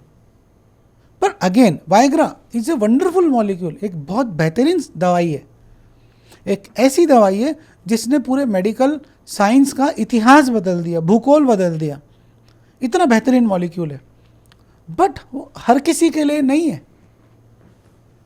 क्यों? क्योंकि उसको जिस इंडिकेशन के लिए बनाया गया था वो इंडिकेशन ही कुछ दूसरा था। तो इसलिए किसी भी दवाई को कुछ भी खाने से पहले डॉक्टर से जरूर कंसल्ट करना चाहिए। एक सवाल मेरा ये है सर, बहुत सारे कपल्स अपने सेक्सुअल एक्सपीरियंस को स्पाइस अप करने के लिए रोल प्ले करते हैं, तो ये रोल प्ले क्या है, थोड़ा सा हमें तो बताएंगे डिटेल में? देखो सेक्स जो है ना, उसमें अलग अलग तरीके से की फैंटेसीज है। अब ये फैंटेसीज क्या है कि आप जब जैसे जैसे आप जाते हो सेक्स के अंदर तो नई नई चीज़ें खोजते हो कि और कैसे इसको बेहतरीन बनाया जाए, और इसके अंदर और कैसे, जैसे रील्स बनती है ना कि आज हम आपको चीज़ का पराठा खिलाएंगे, तो ऐसे ही वो सेक्स को और बेहतरीन बनाने के लिए उसमें नए एक्सपेरिमेंट्स डाले जाते हैं। इसके लिए मार्केट में बहुत सारे टूल्स अवेलेबल है। यदि हमने 50 शेड्स ऑफ ग्रे देखी हो, आपने देखी हो, तो 50 शेड्स ऑफ ग्रे के अंदर जो हीरो है वो हीरोइन की आंखों पे पट्टी बांध रहा है, फिर उसको दोनों हथकड़ियों से पहना रहा है, और हथकड़ियों से पहनाने के बाद वो एक्ट कर रहा है। तो इस तरह की जो चीज़ें डाली जाती हैं सेक्स के अंदर, तो ये सेक्स की ब्यूटी को बढ़ा देते हैं। अब आप इसको रोल प्ले को ऐसे भी कर सकते कि यदि आप चाहते हो कि आज हम कुछ नया करेंगे, तो आप अपने पार्टनर के साथ डिस्कस करो, इन चीज़ों के टूल्स मंगाओ, कि जैसे आप वो छड़ी आती है जिससे आप उसको मारते हो उसके बटक्स पे। अब वो बेहतरीन चीज़ है स्पाइस अप करने के लिए, बट आपको ये पता होना चाहिए कि जब आप उसके पिछवाड़े पे मार रहे हो कि उसकी नील नहीं पड़ जाए। मैंने पास देखा है कि लोग बाग एक दूसरे को छील देते हैं कूट काट के, उनको पता ही नहीं है कि जब आप रोल प्ले करते हो तो सबसे पहले आप उसके नियम डिसाइड करते हो कि जैसे ही मैंने बोला स्टॉप, तो मतलब स्टॉप हो जाना चाहिए एक्ट, फिर उस वक्त मैं एक्ट के किसी भी लेवल पे हूँ वो स्टॉप हो जाना चाहिए, क्योंकि हमारा ये कंडीशनिंग है कि पहले ही जैसे स्टॉप हो जाएगा वो एक्ट बंद हो जाएगा, क्योंकि मैं उस वक्त पेन में हूँ, I am not feeling good. तो इसकी कंडीशंस के साथ आप करते हो तो आप रोल प्ले कर सकते हो। इट्स अ वंडरफुल थिंग, मतलब अगेन स्पाइस अप चीज़ें। एक सर सबसे कॉमन सवाल है, बहुत बार लड़कियों को सेक्स के दौरान पेन होता है, तो वहाँ पे अगर सलाइवा, थूक लगा के सेक्स करना सेफ रहेगा या लुब्रिकेशन का यूज़ करें तो बेस्ट रहेगा? देखो जो थूक है ना, वो एक बेहतरीन चीज़ है लुब्रिकेशन के पॉइंट ऑफ व्यू से, पर यदि आप कमिटेड हो रिलेशनशिप में और आपका ओरल हाइजीन बहुत अच्छा है तो आप थूक लगा सकते हो। पर यदि आपका ओरल हाइजीन अच्छा नहीं है, उसमें बैक्टीरियाज हैं, आप इन्फेक्टेड हो, तो आपको थूक कभी भी नहीं लगाना चाहिए। आपको सलाइवा के अंदर इन्फेक्शंस हो सकते हैं, आपके सलाइवा से किसी को भी, यदि आप इन्फेक्टेड हो तो। और अननोन जगह पे तो थूक का बिल्कुल भी यूज़ नहीं करना चाहिए। थूक सिर्फ अपने पार्टनर के साथ जिसके साथ आप सदियों से हो, सालों से हो। अननोन जगह पे थूक से बढ़िया है ल्यूब, लुब्रिकेशन के जो जेल्स आते हैं तो उनको आप यूज़ करते हैं तो वो सेफ रहते हैं। दूसरा, वो लंबे समय तक चलते हैं। अब कई बार पेशेंट जैसे कि एनल सेक्स कर रहा है या होमोसेक्सुअल है, होमोसेक्सुअलिटी के अंदर कई बार वो थूक लगा के करने की कोशिश करता है, पर जो थूक है वो एक लिमिटेड टाइम तक ही उस जगह को लुब्रिकेट कर पाएगा। सो ऐसी जगह पे जब आप होमोसेक्सुअलिटी में हो, जब आप एनल सेक्स कर रहे हो, तो there are some different lube, मतलब हर तरीके के सेक्स के लिए डिफरेंट ल्यूब है। एनल सेक्स के समय ग्लिसरीन बेस आपको ल्यूब लेना चाहिए, वजाइनल सेक्स कर रहे हो तो वाटर बेस्ड ल्यूब लेना चाहिए। तो ये बेहतरीन चीज़ है। ऑलवेज अवॉइड थूक यदि आप किसी ऐसी जगह पे हो जहाँ पर अननोन पार्टनर है। एनल सेक्स सेफ रहता है और करना चाहिए नहीं करना चाहिए? Again it's a personal choice कि यदि आप और आपका पार्टनर कंफर्टेबल है तो आपको करना चाहिए, कमिटेड हो तो करना चाहिए, पार्टनर को पेन नहीं है तो करना चाहिए, यदि उसको एनल सेक्स के दौरान प्लेजर मिल रहा है तो करना चाहिए। लेकिन यदि उसको दर्द हो रहा है, उसको तकलीफ हो रही है, तो बिल्कुल नहीं करना चाहिए, क्योंकि इसकी वजह से जो गुदा है उसके अंदर कई बार जो उसकी मसल्स होती है उनमें टीयर हो सकता है, उसको पेन हो सकता है, उसको पाइल्स की तकलीफ हो सकती है, उसको हीमोरॉइड्स हो सकते हैं, तो अवॉइड करना चाहिए। पर यदि आपके अंदर ठरक आ रही है और आपका पार्टनर कंफर्टेबल है तो आप कर सकते हो। जैसे बहुत लोगों का फैंटेसी रहता है ब्लो जॉब, तो ब्लो जॉब सेफ है? ओरल सेक्स जो है वो ब्लो जॉब जो है वो बेस्ट थिंग है यदि आप अपने पार्टनर के साथ हो। फैंटेसी आपकी है और आपके पार्टनर की है और आप दोनों एक दूसरे को प्रेम में हो, कमिटेड हो, तो कर सकते हो। उसके दौरान अगर स्पर्म को वो अंदर ले जाए तो वो सेफ रहेगा या मतलब निकालना चाहिए?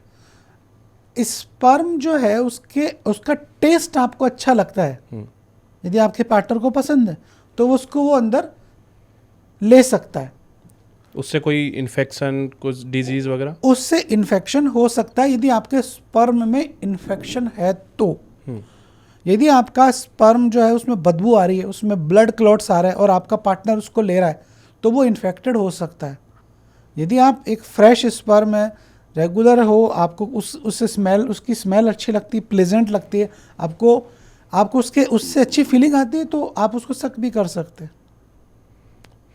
ओके, एक बढ़िया सेक्स के लिए बॉडी पे क्या क्या काम करने चाहिए फीमेल्स को और मेल्स दोनों को? एक अच्छे सेक्स के लिए सेक्स हमारी बॉडी का एक सिर्फ हिस्सा है, तो हम अपने शरीर को यदि फिट रखेंगे, हेल्दी रखेंगे, तो हमारा जो शरीर है वो ही सेक्स करेगा। तो यदि वो फिट है तो आप अच्छा सेक्स करोगे, अनफिट हो तो क्या सेक्स करोगे। तो फिटनेस सबसे ज़्यादा ज़रूरी है। Food is second important thing, कि आज आपको सेक्स करना है और आप 4 आलू के पराठे चेप के आ रहे हो तो क्या सेक्स करोगे। तो आपको पता होना चाहिए कि सेक्स के लिए लाइट पेट होना चाहिए, अच्छा हेल्दी फूड होना चाहिए, प्रोटीन रिच डाइट होनी चाहिए।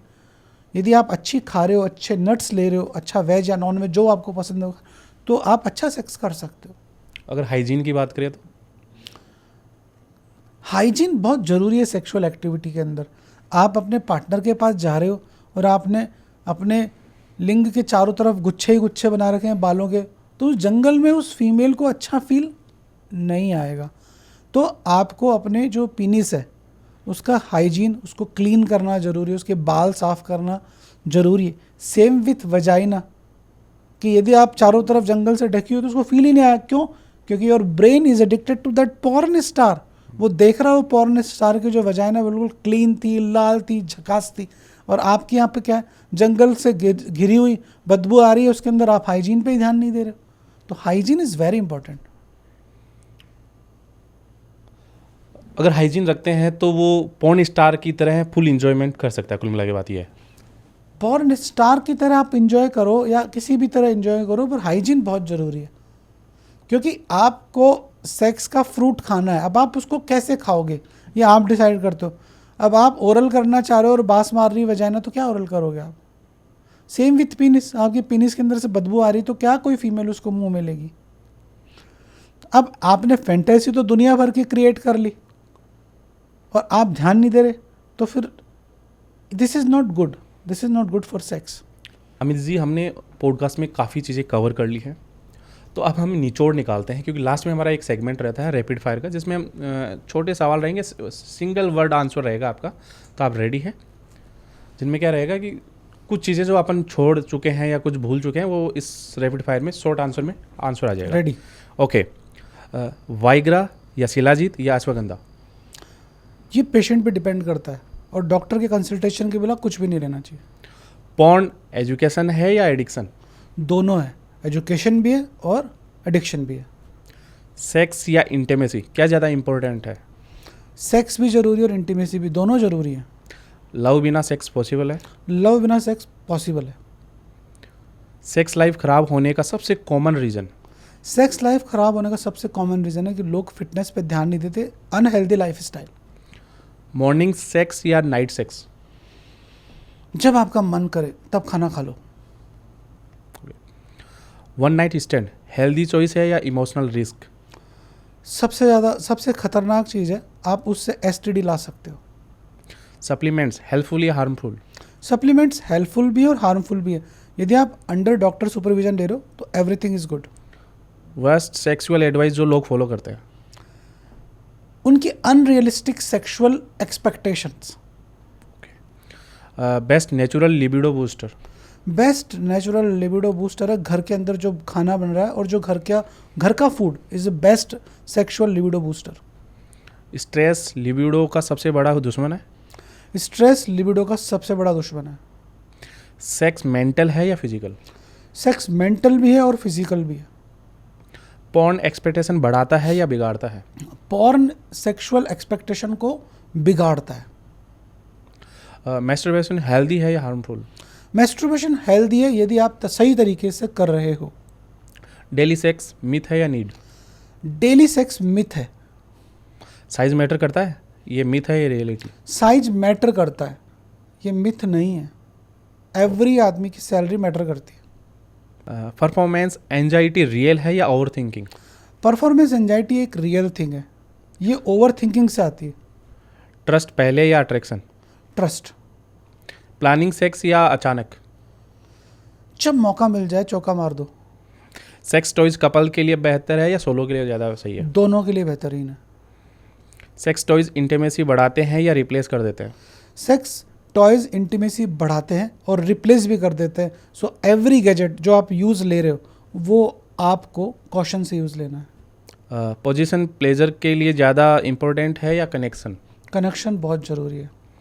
मोर positions is equal better sex myth है या reality? It's not real thing. तो सर ये था हमारा आज का पॉडकास्ट। काफ़ी लगभग हमने सेक्स से रिलेटेड पॉइंट हमने कवर किए जो एक आम आदमी, आम इंसान या आम स्टूडेंट को पता नहीं होते या वो रिसर्च कर रहे होते हैं लेकिन फिर भी पूरी चीज़ें नहीं जान पाते, तो हमने इसमें कवर किया है। और अगर कुछ नहीं किया है तो मेरे हिसाब से ऑडियंस कमेंट कर देगी कि ये क्या होता है, इसको कैसे वगैरह जो भी है। तो अगर कुछ चीज़ें आपको पूछनी है तो आप कमेंट कर सकते हैं, सर से भी जान सकते हैं। मैं कॉन्टैक्ट डिटेल आपको नीचे डिस्क्रिप्शन में दे दूंगा, सोशल मीडिया लिंक्स वगैरह, तो सर से आप कंसल्टेंट कर सकते हैं ना। अब जो हमारी ऑडियंस देख रही है या बच्चे भी हैं, सब एज वाले हैं, आपकी क्या एडवाइस देना चाहेंगे इस सेक्स एजुकेशन को लेके? How to have a good sex? देखो, सेक्स जो है ना, सबसे पहले एक हेल्दी सेक्स और एक हेल्दी सेक्सुअल लाइफ के लिए सबसे जो ज़रूरी चीज़ है वो ये कि आपको सेक्स को समझना पड़ेगा। ये कोई हवा नहीं है, ये कोई मैराथन नहीं है, ये कोई ओलंपिक इवेंट नहीं है कि यदि आज आप सेक्स में फेल हो गए तो जीवन भर आपका ठप्पा लग जाएगा कि आपका यूपीएससी का एक अटेम्प्ट फेल हो गया। सेक्स एक लाइफ का एक्सपीरियंस है, तो इस एक्सपीरियंस में आप फेल भी होगे और जितना ज़्यादा फेल होगे उतना निखार लाओगे अपनी परफॉर्मेंस में, अपनी सेक्सुअल लाइफ में। तो फेल होने से कभी मत डरो। जब तक फेल नहीं होगे तब तक पास नहीं होगे। और ये सोचो कि मैं पहले दिन जाके झंडे गाड़ दूंगा, तो इस चीज़ को भूल जाओ। दुनिया के जो बड़ा प्लेयर है, जब वो पहली बार मैदान में गया था तो वो उसने कुछ बहुत अच्छा नहीं किया था। सचिन को भी पहला शतक मारने में 7 इनिंग्स लगी थी। तो यदि आप अच्छा सेक्स करना चाहते हो, अच्छी सेक्सुअल लाइफ जीना चाहते हो, तो पहले सेक्स को समझो। किसी भी जगह जाके दवाई मत खाओ, कोई भी चूर्ण चटनी इन सब चीज़ों से बचो और अपनी हेल्थ पे ध्यान दो। इस दुनिया के अंदर सबसे बड़ा किलर जो यूथ का है वो है स्मोकिंग। So stop smoking.